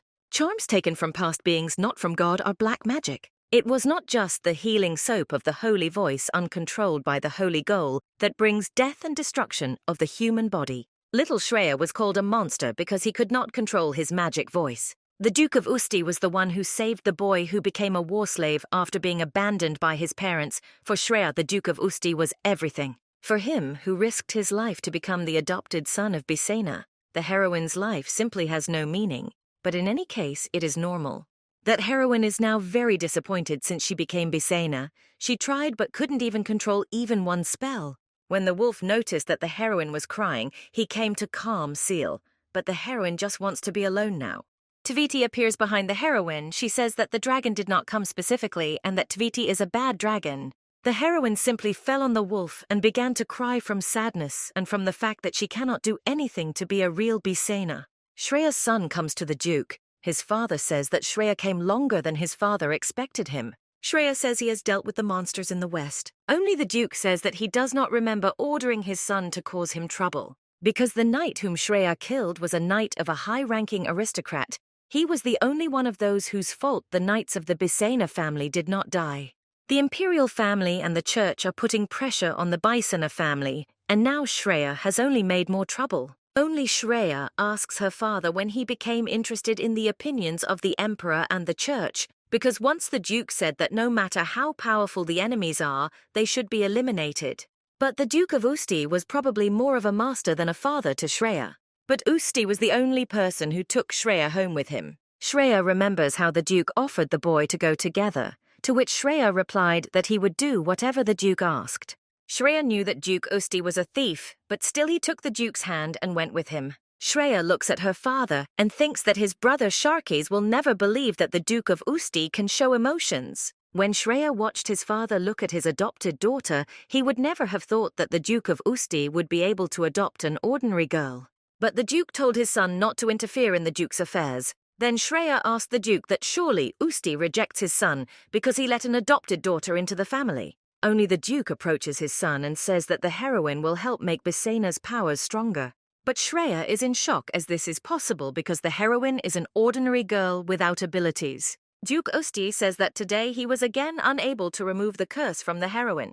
Shreya asks her father what it means that he couldn't lift the curse again. The Duke looks at the bottle and thinks that the heroine survived such a strong curse. She is definitely not an ordinary girl. Maybe even the heroine is a little more than the Duke could imagine. Then the father says that maybe the girl is even stronger than Shreya, and from today, Shreya will teach the heroine as the Duke once taught Shreya. At this time, the heroine is looking for a rabbit in her room, which was made by Barney's maid. Then the heroine remembers that the last time she was with the rabbit was when she met Shreya in the garden. Probably she left him there. Seal thinks why she left the rabbit in the garden where Shreya was, and the heroine does not want to see her brother, but Barney will be upset if she finds out that Seal lost the toy. Then the heroine thinks that there is nothing you can do. You have to get the rabbit during lunch. During lunch, the heroine enters the garden and sees her brother Shreya at the table. Seal thinks that she didn't want to see her brother, but still greets him. But the brother just ignores the heroine. Then Seal says that she lost her toy. As soon as she finds it, she will immediately leave the garden, so don't worry about Shreya. Only the heroine sees a lot of delicious food on her brother's table, and she thinks that she hasn't had dinner yet and wants to eat very much. When Seal has lunch with her brother, she asks him if Shreya comes to the garden every day, but the brother does not answer her sister's question. The heroine thinks that Shreya was her favorite character in the novel and she met him, but now the heroine cannot even imagine that Shreya simply ignores her and that expectations and reality are completely different things.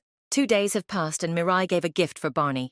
The maid looks at the gift and thinks that as Mirai's teacher, she chose a good gift for her age, only the heroine does not understand whether it is a compliment or an insult. Then the maid says that the last time she saw the heroine, Seal looked bad. Also, Barney says that on the day when the heroine looked bad, her eyes were swollen. Then Seal says that she met Shreya for the first time. Then the woman got angry and said what kind of fool he was who insulted the heroine. Also, the woman says let only Seal will order him to be punished. The woman will handle everything at once. Only Seal says that everything is fine, but thinks that she has been in Bisina's house for a long time and that everyone in this house is either a murderer or a wanted person. The heroine hugs Barney and says that she is really fine. There is no need to fight with Shreya and thanks for the woman taking care of Seal. Shreya enters the room and says that the heroine wants to use her determination on her brother. Seal asks why the brother came, because he did not respond to the heroine at all. Then Shreya says, let Barney leave Seal. Barney looks at the heroine and thinks she can leave Seal alone. And if it was Sharky's, she would leave the heroine alone, only Shreya Barney doesn't know. Then Shreya says she wants to talk to her sister. Then the heroine says that Shreya must be bullying him because he doesn't even think of the heroine as a sister. Also, Seal says if Shreya came, then let him start the conversation. Also, the heroine says that Mirai put a black magic spell so that no one could harm her. Barney tells Shreya that there is a spell on the room that won't allow you to enter the room so easily without permission. Then Shreya says if the spell will feel that everything is fine, then it won't work. Then the heroine says that it would be better to train on the fireplace than with her brother. Also, Seal thinks that if the brother is so talented, but one day he will still lose to someone and feel the taste of defeat. Shreya activates the spell that was placed on the room. The heroine looks at all this and thinks that this is all too much, a very strong, scary feeling. When Shreya saw the spell, he tells the heroine that he cannot believe that she is using magic that is forbidden by the temple, and for such magic, they can even cut off her head. Then Barney asks for forgiveness from the young owner and says that it is already too cruel to punish. When the heroine hangs her brother, Barney says that it's too much even for a joke and explains that it's all a game. Barney says that Seal does not want to kill his brother. At this time, the heroine looks at the charms and thinks that they do not belong to this world. And the heroine is not even sure if Barney knows what kind of magic that has been working for the Bisina family for many years. Seal approaches his brother and asks if he is okay, only Shreya says that the heroine was going to kill him from the very beginning and that the heroine is the killer of the Eckhart family. But Seal says that this is all wrong and now she will try to fix everything. The heroine watches as a needle sticks out of her brother's body and thinks that the wound is fatal. But if it's all Seal's magic, she thinks that she can fix it all. Then the heroine will try to fix everything, only Barney is worried about her lady and tells her not to come too close. A spike flies into the heroine from above and Barney shouts for Seal to be careful. The heroine noticed that a magical spike was flying into her and closed her eyes. But when Seal opens her eyes, she notices that nothing has happened and a staircase has appeared in front of her brother. Seal goes up the stairs to her brother and says that she will try to free him now. Shreya asks the heroine if she is hiding her true power. Only the heroine thinks that it is amazing that Shreya could be caught so easily, and probably the brother knew that the sister attacked him on purpose. Only Seal really does not know what kind of magic it is. Seal thinks that the magic spell that Mirai once showed her was weak due to the fact that the heroine had very little strength, and the strength was awakened only once when it was necessary to use it because there was a threat to life. As soon as Seal touched the magical bonds, she began to feel very dizzy. But after a couple of seconds, the heroine simply fainted. Barney saw all this, she was simply shocked.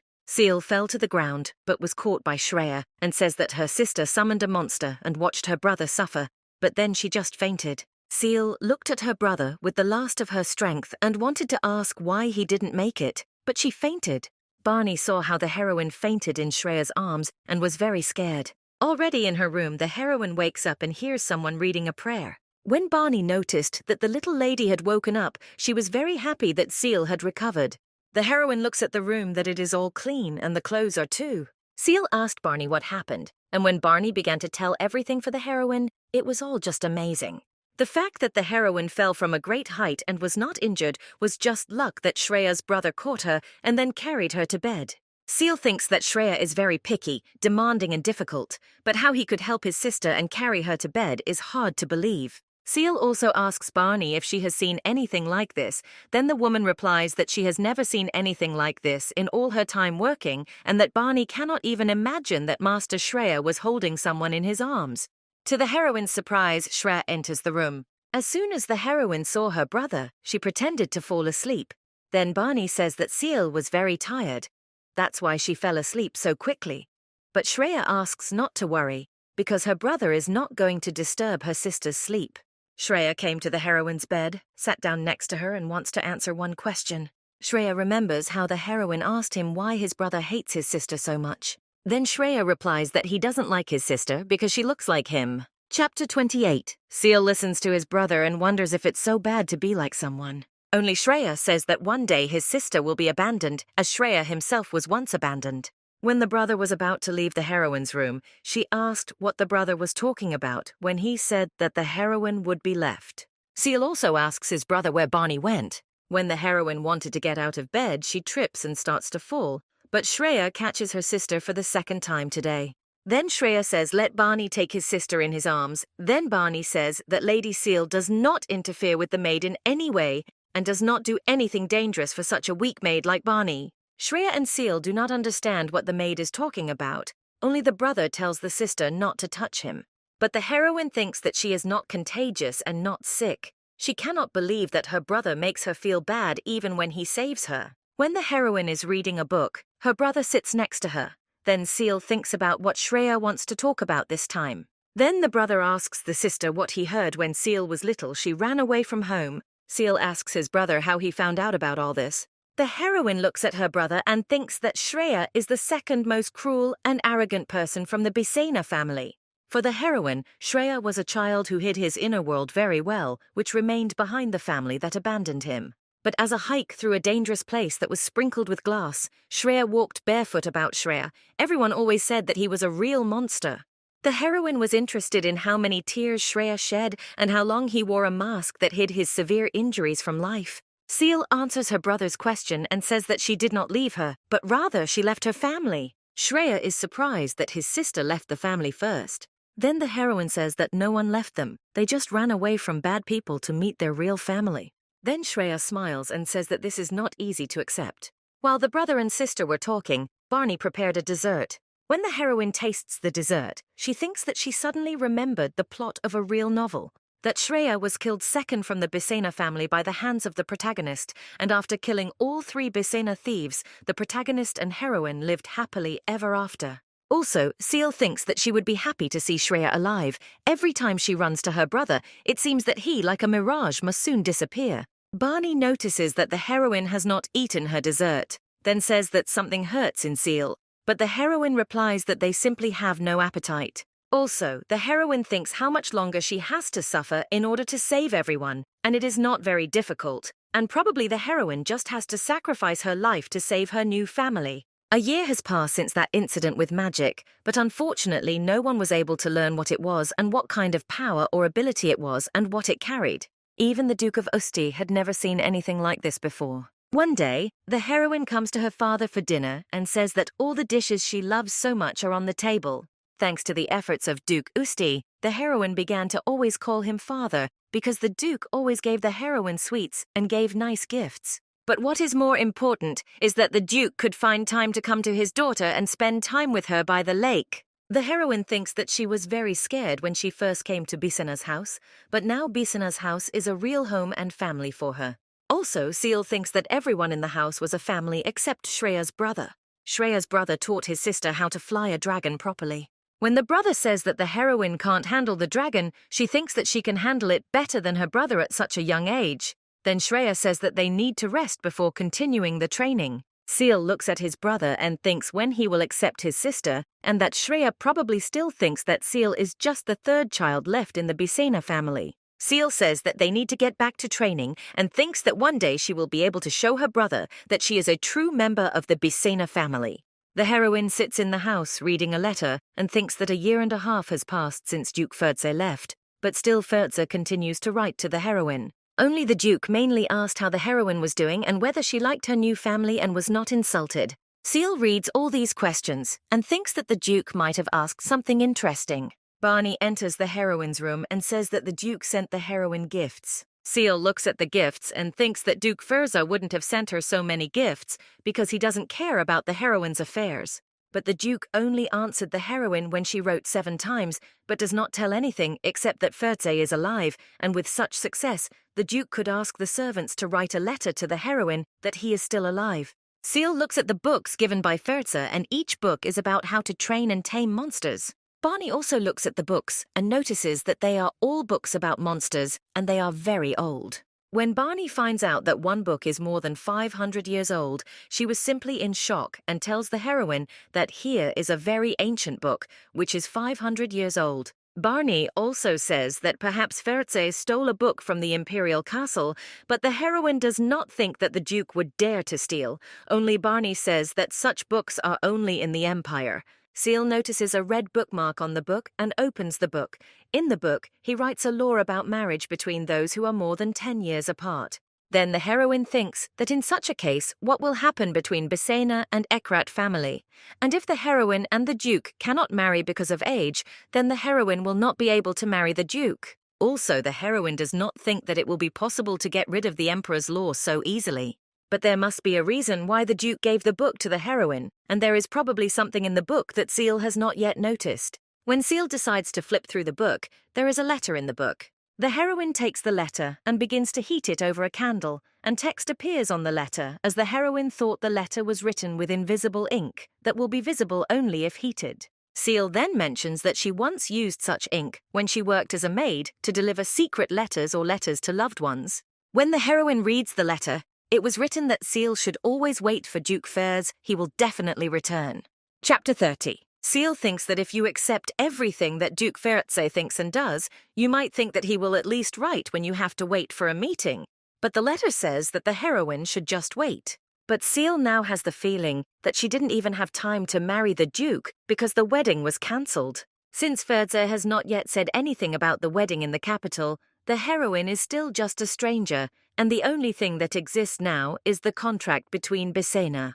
But the heroine thinks that now Ferze is in a very serious condition. The Duke was counting on Bisena will remove the curse, but it all turned out to be much more difficult. Seal then thinks that it would be better to just grow up fast. That's the only way to save the contract between Bisena and Ikrat and secure himself a reward. And it's not that the heroine wants to marry the Duke primarily because of love, so the heroine agrees to break off the relationship after a couple of years. But this will be enough to raise his social status and earn a whole inheritance. But Ferze will have to transfer his main income under the contract to the Bisena family. Then Seal thinks that all contracts should be beneficial for everyone and not just for one party. But if you think about it, the Duke didn't have many reasons to accuse the heroine that she was once a murderer. The Duke simply annulled the heroine's punishment and threw all his might into studying the poison. But as soon as Firzi found out about the curse due to the fact that the heroine drank the poison that was originally for the Duke, Firzi decided to send Seal to Bisena to remove the curse and even offered Bisena the Khanin mine as a reward. At first, the heroine wondered why the Duke sacrificed so much for the sake of the heroine, but she is sure that Ferz only wanted to avoid a wedding with the royal family. Most likely, Ferza understood that he would be able to trust the heroine more as his wife as soon as he paid off the debt. And the heroine at this time just wants to help the Duke with the contract, but is there really no other way to save the wedding? Mirai interrupts the heroine's thoughts and says that this is a very good way to hide a letter for a loved one. The heroine was very frightened by such a sudden appearance of the teacher. Seal looks at the clock and thinks that her lessons have already started, but the teacher offers to tell what Duke Ferza wrote so interestingly. Mirai also says that children's love is interesting. But who is the person who was lucky enough to receive love from the heroine? Is she a person much older or younger than Seal? Seal thinks that she is only 8 years old now. How can she love someone who is younger than her? Mirai also says that she can help the heroine meet young masters. The teacher knows many of them, only Seal refuses the teacher's offer. To which the teacher replies that it is a pity that the heroine refused. Then Seal offers Mirai to start studying. Mirai tells the heroine that today they will study the teleport spell. Only the heroine says how she will be able to learn such a difficult spell, but Mirai answers that it will be fine, she will help the heroine. Seal thinks she once heard that there was a chance to teleport only body parts and that it could end very badly. Then Seal shouts that she once heard that one Mirai student lost an eye due to a teleporter, but the teacher replies that nothing bad happened and that Mirai gave the student a new eye so everything is fine. Seal is simply shocked by this, and she thinks that Duke Ferze should take her out of the house, even steal her if necessary. Then, in front of the teacher, the heroine says in a low voice that she wants Duke Ferze to return as soon as possible. Mirai is interested in what, and asks if the heroine wants to see Duke Ferze so much. Then Seal replies that this is how she wants to see Ferze, especially when she looks at the teacher every time. The heroine embarrassed the teacher, and Mirai says that the heroine's words reminded her that the teacher will soon have to meet His Majesty. Seal wonders when. But the happy Mirai says that it was supposed to be a secret, so she can't tell everything to the heroine.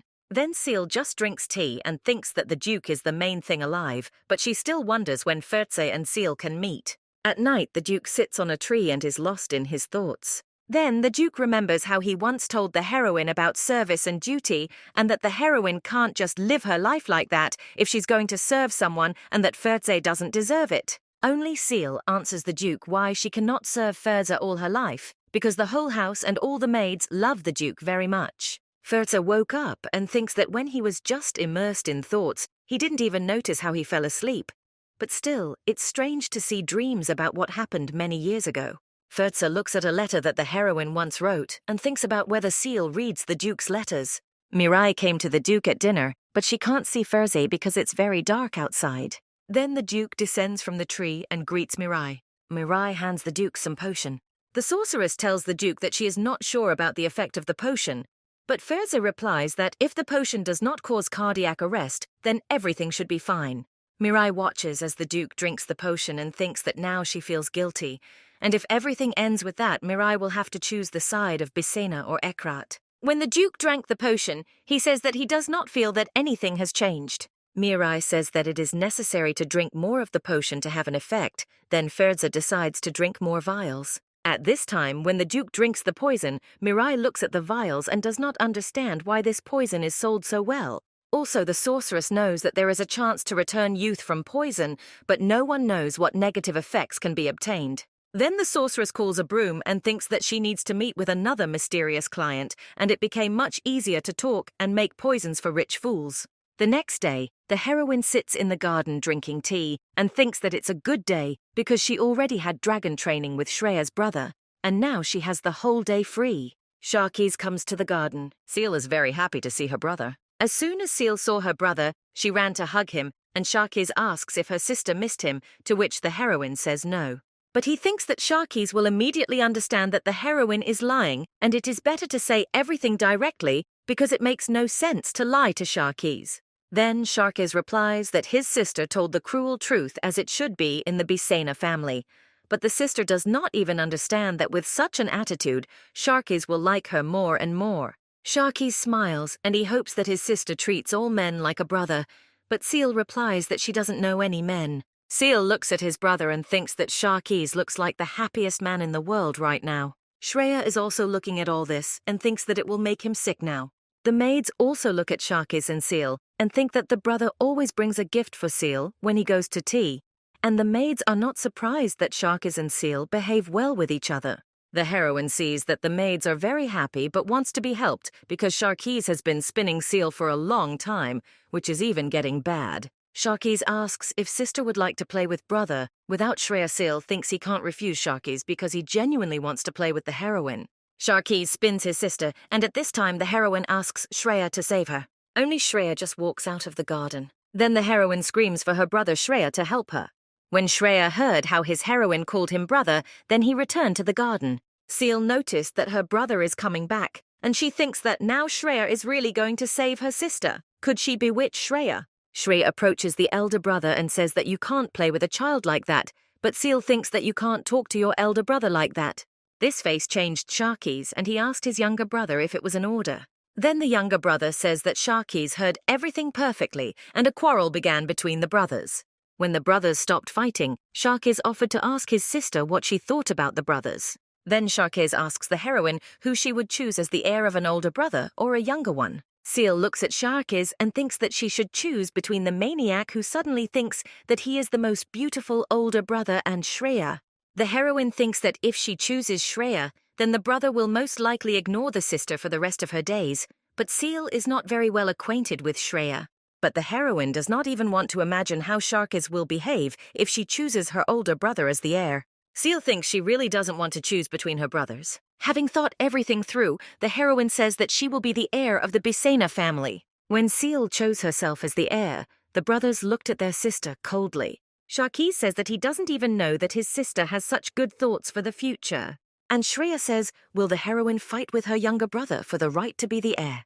Sharky says that their sister is very brave and isn't the heroine going to kill the Duke to take his place. After the words of Sharky's, the heroine says that she was just joking and thinks that everything will end now because it was really just a joke. Only Sharky's took it all seriously and asks if the sister doesn't need help and that the elder brother is ready to support the heroine in all her wishes and let Seal not be shy to say if he really wants to take the Duke's place. Also, Sharky says that if the duchy is not enough for the heroine, they can seize more lands. When the maids hear all this, they are shocked. It's treason. Only the heroine says that no duchy will be enough for her, and that Sharky's is a knight of the Empire, so the knights take an oath to always protect the Empire at any cost. Then the older brother asks the sister what she dreams about the most. Then the heroine thinks that when she was a maid, then she wanted the position of head maid, but since she became a child. Seal answers her brother's question and says that she wants to be a Grand Duchess. Shreya then asks the heroine why she wants to marry a dead man. Then Seal says that the Grand Duke is still alive. Only Sharky's answers that the Great Duke is alive for a short time. Seal looks at the faces of the brothers and thinks that they are not joking, and it would be better for the heroine not to say that she wants to marry Duke Ferza. But only later the heroine realized that the brothers were saying all this seriously. The next day, Barney tells the heroine that the Bisa family wants to throw a banquet for the heroine's birthday. Then Barney also says that the Bisa family will open their house to other people for the first time. Seal thinks that Bisa is not the most popular family in the Empire, but because of many stupid rumors, people don't even know anything about Bisa. Shreya's brother enters the heroine's room, and Seal thinks that now they will go to the garden together to drink tea.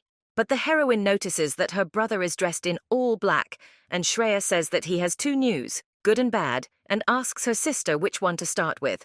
Seal says that first let the brother tell the good news, but looking at Shreya's face, she realizes that something terrible must have happened. Then Shreya tells her sister the news that Duke Ferzi is dead. Shreya also says that they decided to make a decision to pay respect to the deceased Duke Ferza. Seal at this time is very shocked by such news and says that the brother is simply lying because it cannot be that the Duke died. Seal thinks that she risked her life and turned into a child to save Ferza and that this cannot be because the preparation for the banquet is just beginning and they hardly want to tell such news before the banquet, but Shreya's brother never jokes. Then the heroine thinks that the brother must have misunderstood something, or maybe there was a misunderstanding. Then what is bad news? Seal asks her brother what the bad news is, but still the heroine thinks that the Duke is alive because Ferza can't just die like that. Shreya says the bad news that Duke Ferza's body has not been found. Also, the brother congratulates the sister that she is now free, and Seal looks at the face of the brother and thinks that it is difficult to understand when Shreya is joking because he does not show emotions. Then Seal tells his brother not to joke like that because it's not funny at all. Only my brother says that this is not a joke. Usti enters the room. The heroine thinks that even her father has put on all black clothes. Seal asks his father where he is going all in black, to which the Duke replies that he is going to the capital of the Empire. The daughter then asks why, to which the father replies that he wants to be at the funeral.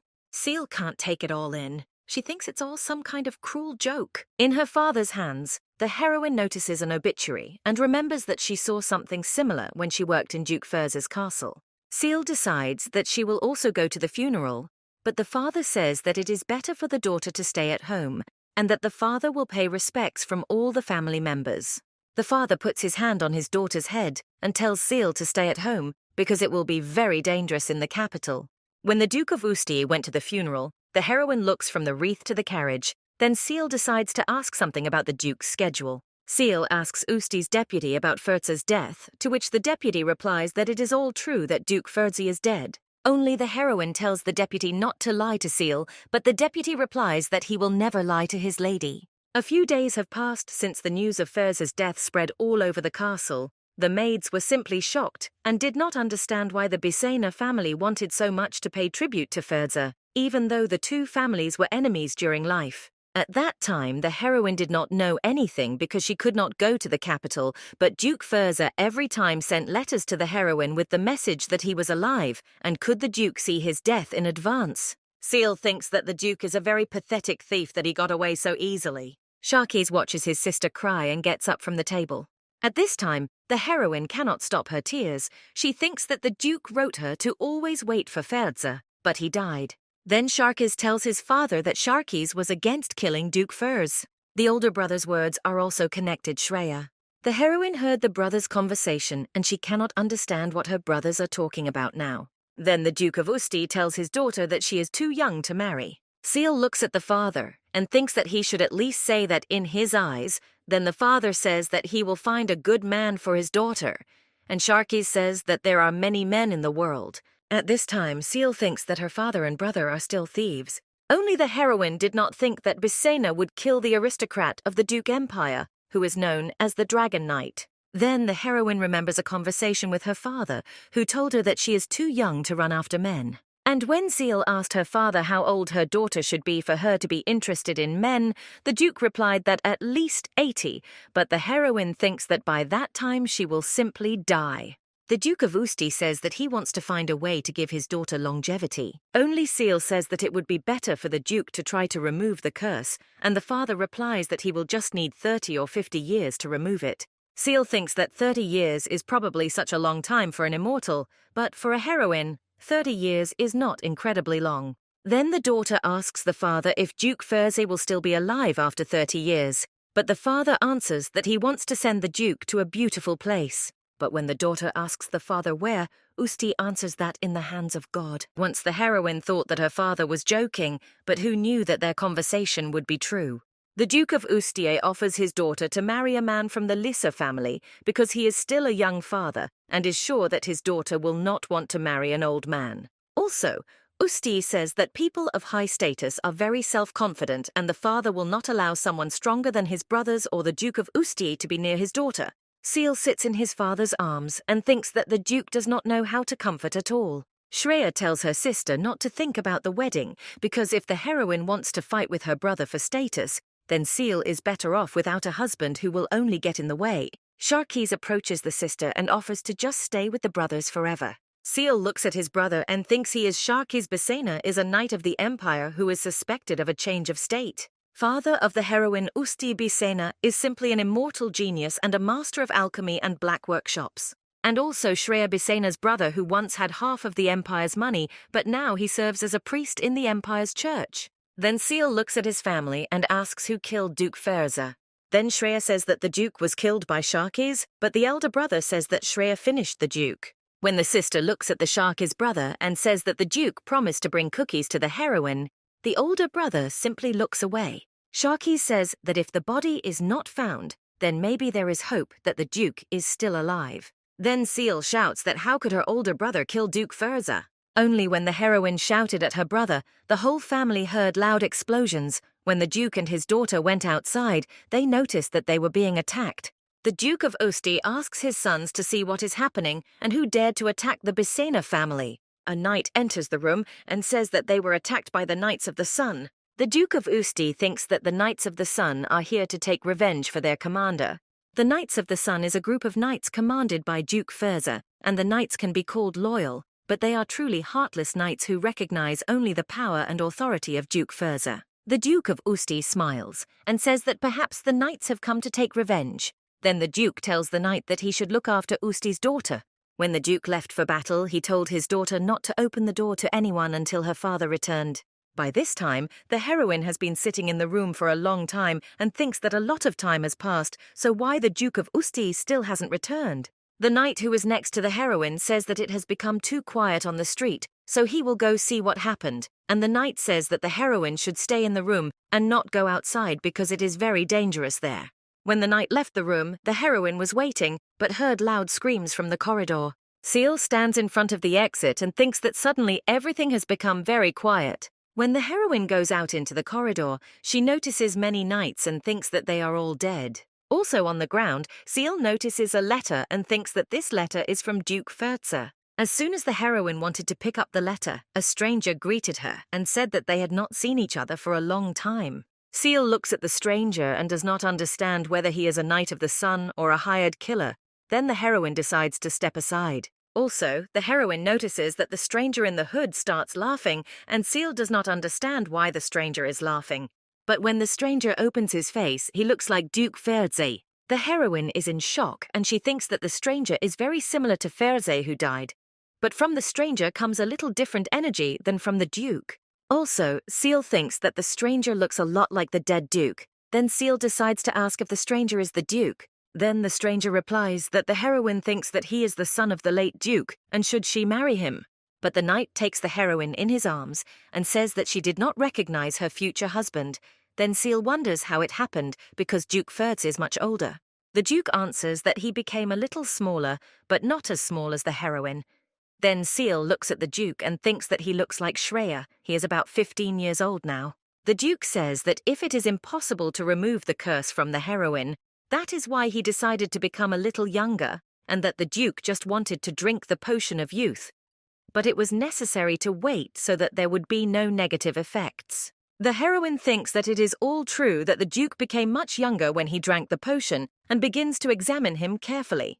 When the knight started looking for something, Seal thought he was looking for a sword and asked not to kill her. But the Duke was just looking for shilling cookies, which he once promised to bring to the heroine. At this time, Mirai flies to the house to deliver the order and notices that the house has been attacked. When the sorceress enters the house, she notices that one of the people has died. She looks at him and thinks that they even lost their appetite from such a picture. The sorceress puts down her suitcase and wonders what kind of madman will order such dangerous potions from her, and is it someone from the Bisa family? Mirai thinks that it's not the witch's fault that she was paid anymore. But then Mirai notices an invitation on the table, and it looks like it's an invitation to the Seal banquet. Mirai also finds a black list in which the guests who should not appear at the feast are recorded. The Emperor and Duke Ferz were on the list. When the young Duke gave the heroine a cookie, she thinks that only she and Ferzer knew about the promise. Is it true that the Duke has become younger? Seal looks at the young Duke and thinks that it is really Ferzer. But then the heroine remembers the words of Brother Shreya, that killers attack when their victim weakens the defense. Seal asks the Duke if there is poison in the cookie, but the Duke just tastes half of the cookie and says that there is no poison. Let the heroine enjoy it. Then Seal comes closer to Ferza and says that she is very glad that the Duke is back. This made Ferza very embarrassed and blushed, but the heroine thinks that before he was more strict, but his hair and eyes remained the same as before. Also, Seal thinks that the past Ferze was a master who could hide his true feelings, but now the Duke is more open. But it is possible that this is all a negative effect of the potion that the heroine felt on herself when she became more open to the Bisena family, but why Ferze decided to become younger. Then Seal asked the Duke why he became a child again. The Duke answers the heroine's question that Seal once said that she did not want to be with someone 10 years older. Then the heroine thinks that it's all strange because the Duke once said that it would all go against the rules of the Empire, but it was in Ferza's letter, but Seal is sure that she never said such a thing.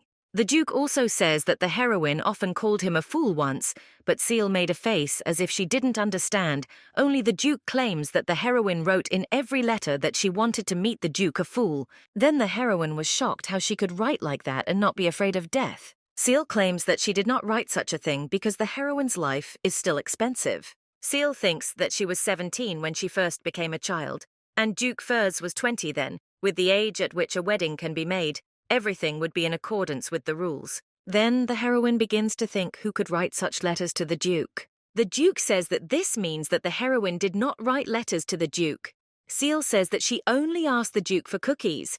Only Ferza is surprised because the handwriting was the same as the heroine's. Then Seal does not understand who would dare to write letters to the Duke and copy the handwriting of the heroine. Seal remembers how she tried to write a letter, but her handwriting was just terrible. Then the heroine thought that it became very difficult to use her pen. It was probably because of her age that she became small, but even so, the heroine did not ask even the servants to write a letter under dictation. But even though the heroine's handwriting was terrible, she wanted to write letters to the Duke because she thought that way she would respect Ferza. But she thought that the Duke would not be able to understand such terrible handwriting.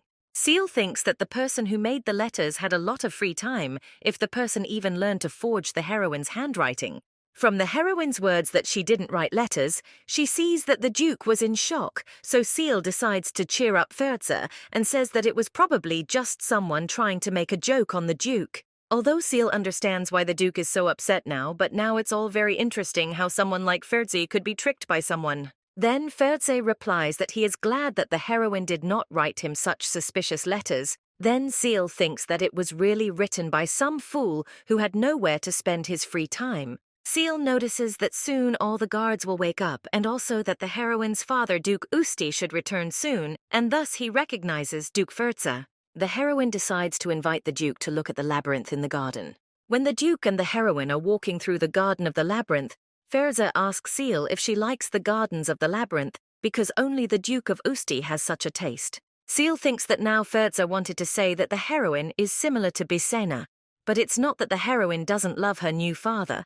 It's just very strange when people attribute the habits of another person to others. Seal thought it would be easy to hide in the maze because the knights stay away from the garden because of the poisonous plants. The Duke gives his jacket to the heroine, but she does not understand why. Then Ferza answers that there are many poisonous plants in the garden that cannot be touched. Seal asks how the Duke will behave because he can also be poisoned. Only Ferza claims that he is immune to poison. Then the heroine says that she is too. Then Seal notices Ferza's face and thinks it's better to accept help from the Duke. Ferza says that the heroine should not play with poisonous plants because the poison can enter the blood, so let Seal be very careful now.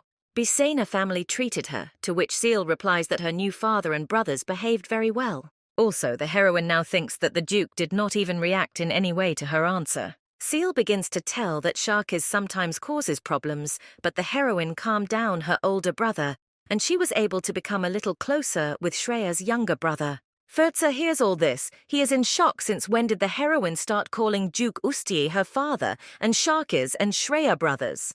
But Seal says that she has been calling everyone that for a long time. Then the Duke wonders if all this was necessary for survival. Did the Bisa family not threaten the heroine? But Seal says that no one threatened her. Then Ferza says maybe it's all magic for brainwashing. But Seal says that sometimes Bisa is scared, but she's not bad. They even gave the heroine cookies that she loves so much. Ferza looks at the heroine with a strange face and does not believe the words that Seal says. Then the heroine thinks that Bisa was generous in terms of things, but that's not all. When she braided her father's hair, he praised the heroine, and the older brother always read a book before going to bed when the heroine could not fall asleep. After such moments, the Bisa family became a real family for the heroine, and Duke Usti became a father, and Sharkis and Shreya became brothers. Then Duke Ferza asks who he is to the heroine. Then Seal replies that he has always been the Duke and the heroine is his servant. Then Ferza says, how long will the heroine be like this without a heart? Also, the Duke says that the heroine once thought that when she gets into the Bisa family, she will call everyone there brothers, to which the heroine answers that no. Then Ferza says that the status can change at any time. Seal looks at the Duke and thinks that now he is just scolding the heroine, but how can you listen to notes from a member of the Imperial family even when you don't know the reason? Then the heroine thinks that this all reminds her of the days when the Duke scolded her when Seal was still a maid in the castle. Suddenly the Duke says the words of a fairy, but the heroine does not understand. Then she asks if Ferza did not become young and became a fairy. Only the Duke says that he did not mean that. Ferza says that's what they used to call him when he was little. Seal is shocked that the god of war and the killer raven the whole empire knows the Duke by these names. but now Furza says that he was once called a fairy. Duke also says the name Ellie. Then the heroine thinks that now that the Duke has just come up with a nickname for the heroine, the potion must have hit him hard in the brain. Seal decides to ask the Duke that this is probably her new last name now. Then Furza says that husband and wife should treat each other in a special way. Then the heroine says that it is no longer relevant. No one comes up with nicknames for each other, even if they are husband and wife. Furza asks the heroine what is relevant now. Then Seal says that her loved one is now called Sweetie or Chocolate, and the heroine thinks if it's all to believe the novels she read in the past life. Only the Duke thinks that this is all similar to animal nicknames, but the heroine has a completely different opinion and thinks that her second half should be called as she said. Then the Duke smiles and says that he will call the heroine Cookie. At this time, the Duke and the heroine were found by Usti and told how Furza dared to break into Bisena's house as some criminal. When Seal sees her father, she thinks that it is not necessary to talk to Furza like that, because after all, Furza has a higher status because he is a member of the Imperial family. On the charge of the Duke of Ustai, Furz answers that he entered the house through the main door and met the Duke not very cheerfully because the guard was very sad. Then the angry Usti says that probably Duke Furza is looking for his death again. The almost dead knight holds Usti's leg and says that Duke Furza needs to run away as soon as possible. Usti simply steps on the knight and says that the knight of the Furza group is just a pathetic son of Will.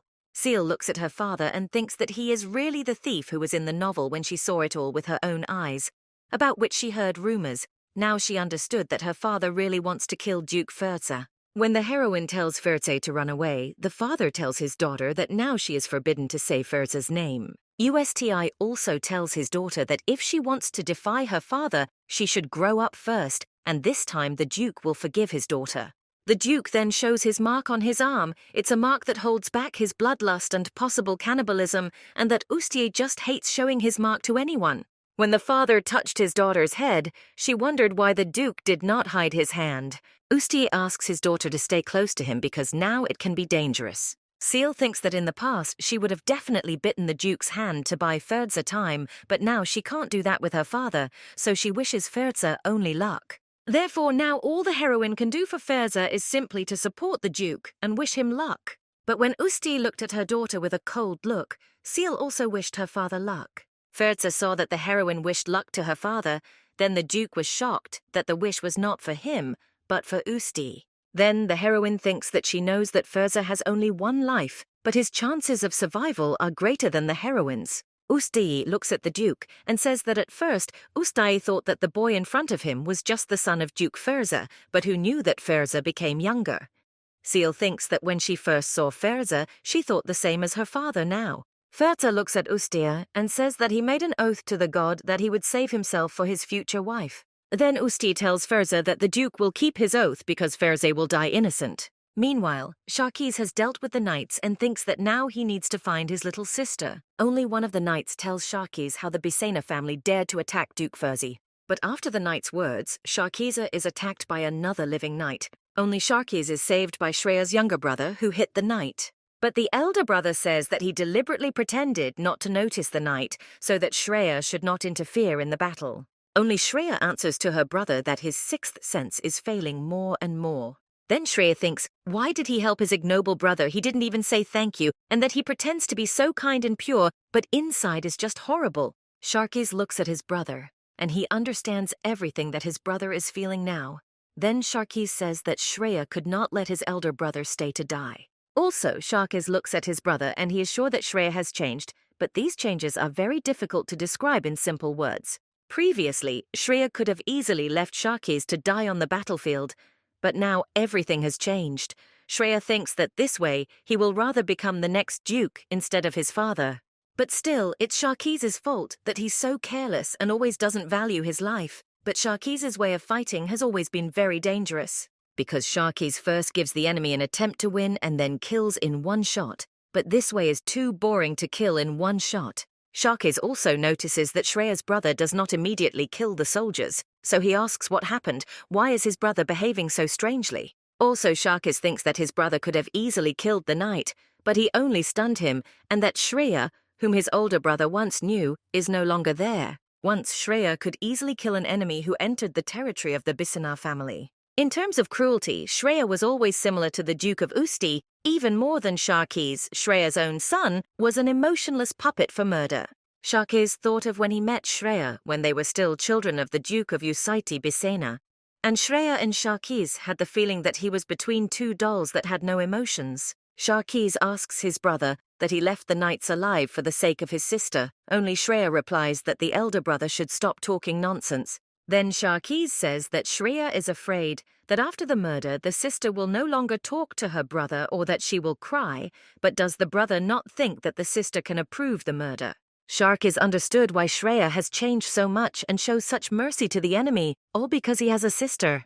The elder brother approaches Shreya and tells him what the brothers should do with the real monster heroine. Only Shreya answers that he does not recognize Seal as his sister, but the older brother understands that this is all a complete lie. Shreya blushes and tells her brother that her sister once said that she just doesn't like the smell of blood. Then it all became clear to Sharkis why his brother has been using such good perfumes lately. Shreya stops his weapon in front of brother, but warns brother at this time elder brother thinks that he just called Shreya, as sister says, then why Shreya got so angry. Also, the brother says that he will not tell his father that Shreya left the knights alive. Then Shreya says that he just didn't like that the knight was alone when there were two brothers, so Shreya left the knight to kill him in a one-on-one battle. When the battle between Ferza and Usti began, the heroine thinks that nothing terrible will happen to her if she just watches the battle. Earlier, before the start of the battle between the Duke and the heroine's father, Sharkis suddenly appeared. Sharkis brought the heroine a jacket so she wouldn't freeze outside at night, but Seal thinks how could everyone find her so easily? The battle between elder brother and Duke Ferza started, but Sharkis is a true swordsman, but Ferza doesn't even use the force to escape from the heroine's older brother's attacks. Seal looks at the Duke and thinks that even though he has become much younger, he still hasn't lost his strength. At this time, the father offers his daughter to eat cookies. When the heroine eats cookies, she notices that everyone's head has been torn off and it all looks very ominous. At this time, an advisor came to the Duke of Usti, and what could have happened that the advisor was in such a hurry? The advisor tells the Duke that he has made a very big mistake that cannot be forgiven. The father looks at his daughter and says that the advisor ruined the whole mood of the battle. Then the advisor says that he sent invitations to all the people who were on the blacklist. Seal wonders what the list is and why the counselor who has no emotions is now crying. Also, the heroine looks at everyone's faces and realizes that she is the only one who does not know about the blacklist, and is this list somehow connected with the heroine's banquet? Sharkis approaches the counselor and says, does the counselor want to meet with God as soon as possible? Usti looks at Ferza and says how can the Duke stay so calm? Then Ferzi says that Kylan is unlikely to come to the party. The Duke also says that if he remembers everything correctly, then it is his suitor who threatened the Emperor's father in order to get the title of the next Duke. Then the heroine thinks that if she were in Kaelin's place, she would not have come to the holiday either. But really, why should the Emperor waste time on such nonsense? Looking at everything, Duke Bisena and Duke Ekrat have no reason to meet at all. But then why is the advisor shaking so much with fear? Then the advisor says that Knight Hart will come to the celebration instead of the Emperor Island. Everyone was shocked by such news, and the heroine remembers that the Knight Hart in the original novel shot Sharkis' heart with an arrow. A few days before the holiday, the castle of training knights of the Royal Order. Hart sits in training in the castle and says that Sharkis didn't show up for training again. When the knights heard about Sharkis, then they were all scared. The deputy of the Knights GC wants to explain everything. But another knight asks the substitute when he became a protector for Sharkis, only the substitute thinks that he didn't become a protector, just Sharkis found out about JC's weak spot. The knight asks JC when Sharkis was last seen. The deputy says that a week ago Sharkis must have been sick because he was last seen at the Duke's funeral. The deputy then asks his commanding officer Hart if he was at the funeral, to which Hart replies that he was not. Jesse thinks that he has never seen such a heartless thief in his life. Jesse thinks that no matter how much the commander likes the Bisena family, it was a funeral after all. Then the deputy shouts that Hart is heartless. Because it was a funeral after all, and you had to go to pay your respects. Only Hart says that he could not even think that his replacement was such a fool. Also, Hart does not think that there is such a fool who could actually believe in the Duke's funeral, but now such a fool is sitting next to Hart. Then Jesse thinks that he gave 100 gold coins as a tribute, but probably the Bisena family took it all. Hart looks at his replacement and thinks either he is very stupid or he trusts people too much. Collecting tributes at the funeral was only a way to make money for the Bisa family, as one could even think about the funeral of Duke Ferze, but if it was all true, then what would be the relationship between the emperor and the duke? Because the duke would be buried according to the rules of the imperial family, and all the money would be taken by the imperial family. Then Jesse asks the commander who were all the people at the funeral. Then Hart replies that they could all just be Bisena's servants. Also, the people at the funeral could be as stupid as the substitute. Then Jesse gets up and says he will punish Bisena. But Hart asks the deputy to simply forget about it. Only Jesse says that Bisena was often invited to his house to gamble, and that the deputy has many debts to the Bisena family. Then Hart thinks that Sharkey's just brought Jesse to the house where they played for money. But Sharkey's himself did not play. He just sat drinking and reading a book. Sharkey's always put his friends on the dangerous path of gambling, but Sharkey's himself did not even think of gambling. The mind of the Knights of the Order was as if clouded by the sweet things of evil.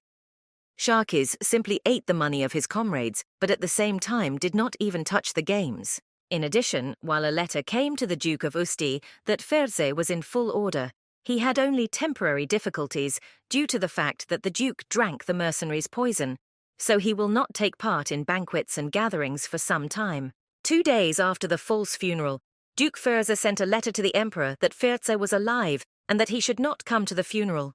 Bisena's behavior and offered to punish them, only Duke Ferze was against it. Although no one knew why the Duke was against the punishment, everyone knew that Ferze wanted to pretend that he really died. Although the relationship between the emperor and the Duke is far from the best, the emperor did not touch Bisena and let everything be as it was. Only the emperor said that it would be nice if Ferze really died. Hart thinks that before Sharkey's came to training, none of the knights were as weak and confused as they are now, and also that Sharkey's does not appear for more than a week and training. Sharkey's Bisena. What is this fool thinking when he wanted to become a knight? How much longer is Sharkey's going to destroy the discipline of the royal knights? When Hart thinks about Sharkey's, he gets very tired and is very restless at the same time. One day, Hart was resting and noticed an invitation from the Bisena family on the table. Then Hart mentioned the blacklist and why he got the invitation in the first place. Was it all Councillor Bisena's fault? But Councillor Bisena was initially a guy who had high hopes. He was even an advisor to the royal court. But one day the councillor sided with the Duke of Usti. Only after the councillor arrived at Bisena's house he became very strange, as if something broke in the councillor's head, and the councillor began to make frequent mistakes. In the invitation it was written that the date of arrival at Grandor Castle Bisena will be on the 15th day of the lunar calendar, and the main member of the holiday will be Seal Bisena. Hart thinks he sees and hears the name Seal for the first time. Bisena did the Duke of Usti take his daughter? Hart is sure that Bisena has no reason to adopt another child, especially considering that Bisena's family is not aristocrats. In contrast to other noble families who consider their status higher than life, for Bisena the purity of blood is of no importance. But as Hart knows, the Duke of Ostie had no other women after the death of his wife. Todo Hart recalls how his deputy talked about Sharkey's younger sister. Hart recalls saying that Sharkey's didn't show up for practice again, but the substitute says that it's normal for Sharkey's to be late. Then Jay-Z answered the commander that Sharkey's has been late lately because of his sister. Hart smiles and thinks Sister Hart always thought that Sharkey's was always talking about a monster who would have thought that Sharkey's was talking about a human. When Hart rang the bell, the butler appeared. Hart asks if the butler can prepare a nice present for the 8-year-old's birthday. The butler was shocked when Hart asked about the gift. Then the butler says that he will prepare a gift, but for what reason? Then Hart says that Duke Usti's daughter will have a birthday. The butler wonders if Duke Bisena once had a daughter. The knight shows the invitation and says that it didn't happen, but as he sees, the butler appeared. And in any case, let the butler prepare a gift that the 8-year-old girl would like. The butler says that he understood everything and is going to leave the room. Only the butler returns and says that Mirai asked if the Marquis had a potion for rejuvenation. Hart answers the butler that there isn't. The Marquis gave everything that was there because he didn't need the potion. The butler says that all the people are asking about this potion because the Marquis makes the best potion, and Mistress Mirai was also delighted with the result of the potion. Also, the butler says that Hart has not appeared in the White Tower for a long time, and that everyone wants to see the Marquis in the tower. Hart Isnell was a talented alchemist of the White Tower. The potions that Hart made were the best and were very popular. all the potions that Hart once made were considered the best. But suddenly Hart said that he didn't want to be a bum and became a knight because he wanted to use force instead of mind, and everyone asked that the Marquis quit the job of a knight and become an alchemist again. Hart claims that he doesn't see the need to come to the tower and show his face there to people who are just making a fuss, and let the butler just say that Hart will come to the tower later. Hart and Bisa had only hostile relations, although Hart was not originally an aristocrat, but thanks to his swordsmanship he received the title of Marquis. Someone may ask why the emperor is giving out titles so easily, but this all happened after the emperor's unloved family, Bisa, became a duke.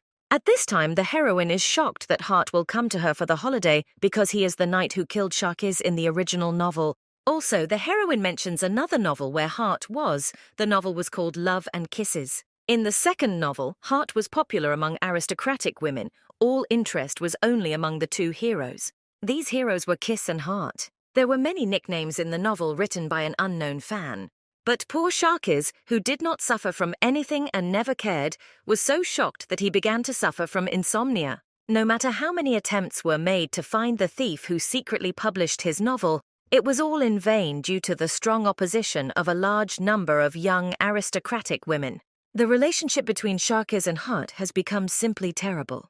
And after all this, Hart will come to a holiday where Sharkiz will be. The heroine does not even know whether to be happy for her or to worry. Duke Usti hit the table with his fist and says, "Why would the alchemist from the White Tower go to the Duke's daughter's holiday? Does Hart want to watch over Seal?" Only the heroine thinks that most likely Hart will come through the soul of Usti to check whether Duke Bisa did anything bad. Then the Duke of Usti tells Furs that he is giving him his first and last chance to marry his daughter and become a Knight Usti. The heroine thinks that her father wants to force Duke Furs to kill the man sent by the Emperor to the Seal holiday. Also, Seal thinks that Usti is just now using the task to get rid of Furza, and the heroine is sure that her father is a very cunning person. Seal holds Furza's hand and thinks the Duke should refuse her father's offer. Only Duke Furza says he agrees and will do everything in his power. Chapter 44. Already at dinner, the heroine is looking for her father and asks the maid where the Duke of Usti is. The maid replies that he is in her room. When the heroine enters her father's room, she notices alchemist Hart. Usti says that Hart talks to his daughter in a completely disrespectful tone. Hart then says that he came to the Duke of Usti to help lift the curse. When Seal asks if it's all true, the father answers that Hart really came to help, although his help was not as effective as Usti thought. Seal thinks Hart is up to something, but Hart says Sharkiz asked him to come to the house, so Hart just had no choice. Heroine thinks that Hart is weak in front of Sharkiz. Then Hart says that he found out that Duke is fine. Then Hart says that he has to go. Seal says that Hart can rest in their house, but Hart says that he doesn't need to. He just doesn't want to rest in someone else's house. At Hart's answer, the Duke of Usti looked at the alchemist with a cold look. Then the alchemist says that he really appreciates the heroine's offer, but he has to go home. Hart also says that he only came to see if the Duke was freed from the Sharita tag, but the Duke seems to be fine, so the alchemist needs to go. The alchemist tells the Duke of Usti to tell him if he will be in pain after taking the medicine, and if it gets really bad, the Duke can come to the ivory tower and call Hart, but the Duke of Usti replies that it won't help. But Hart says that the Duke still needs to take medicine in any case. The only negative effect of the alchemist's medicine is severe drowsiness. Then Usti tells the alchemist if he falls asleep and never wakes up again, won't it be good for the Emperor and Hart? Upon the father's answer, the daughter begins to cry, but the Duke says that for his daughter's sake, he will make sure that this never happens. Hart replies that the Duke knows his body better than anyone. Usti also tells his daughter that he and the alchemist have a very similar disease because the alchemist also has a dragon mark Shakti. When the heroine was sitting in the room, a maid knocked on her door and said that the spirits that the heroine wanted had arrived. Barney says that the worker who made the perfume did not hurry. Only Barney entered the workshop and made it clear to the worker that everything should be done as soon as possible. Seal looks at the spirits and thinks that this day is the official baptism of Shreya. Sharkiz says that their brother is late. Maybe he doesn't know that his older brother and sister are waiting for him in the living room. The heroine can no longer wait for her brother's baptism to begin, so she decides to go herself. Sharkiz says that dogs guard their houses very well. Sharkiz approaches the priest and says, "Do dogs guard the house so well even when the owner is not there?" When the elder brother starts to be beaten, he says that the sister should say hello to Shreya and that the elder brother is sad and let him see that Shreya returns home. Seal runs and shouts that she will look after everything, but don't let Sharkis be hit hard so that he is not seriously injured.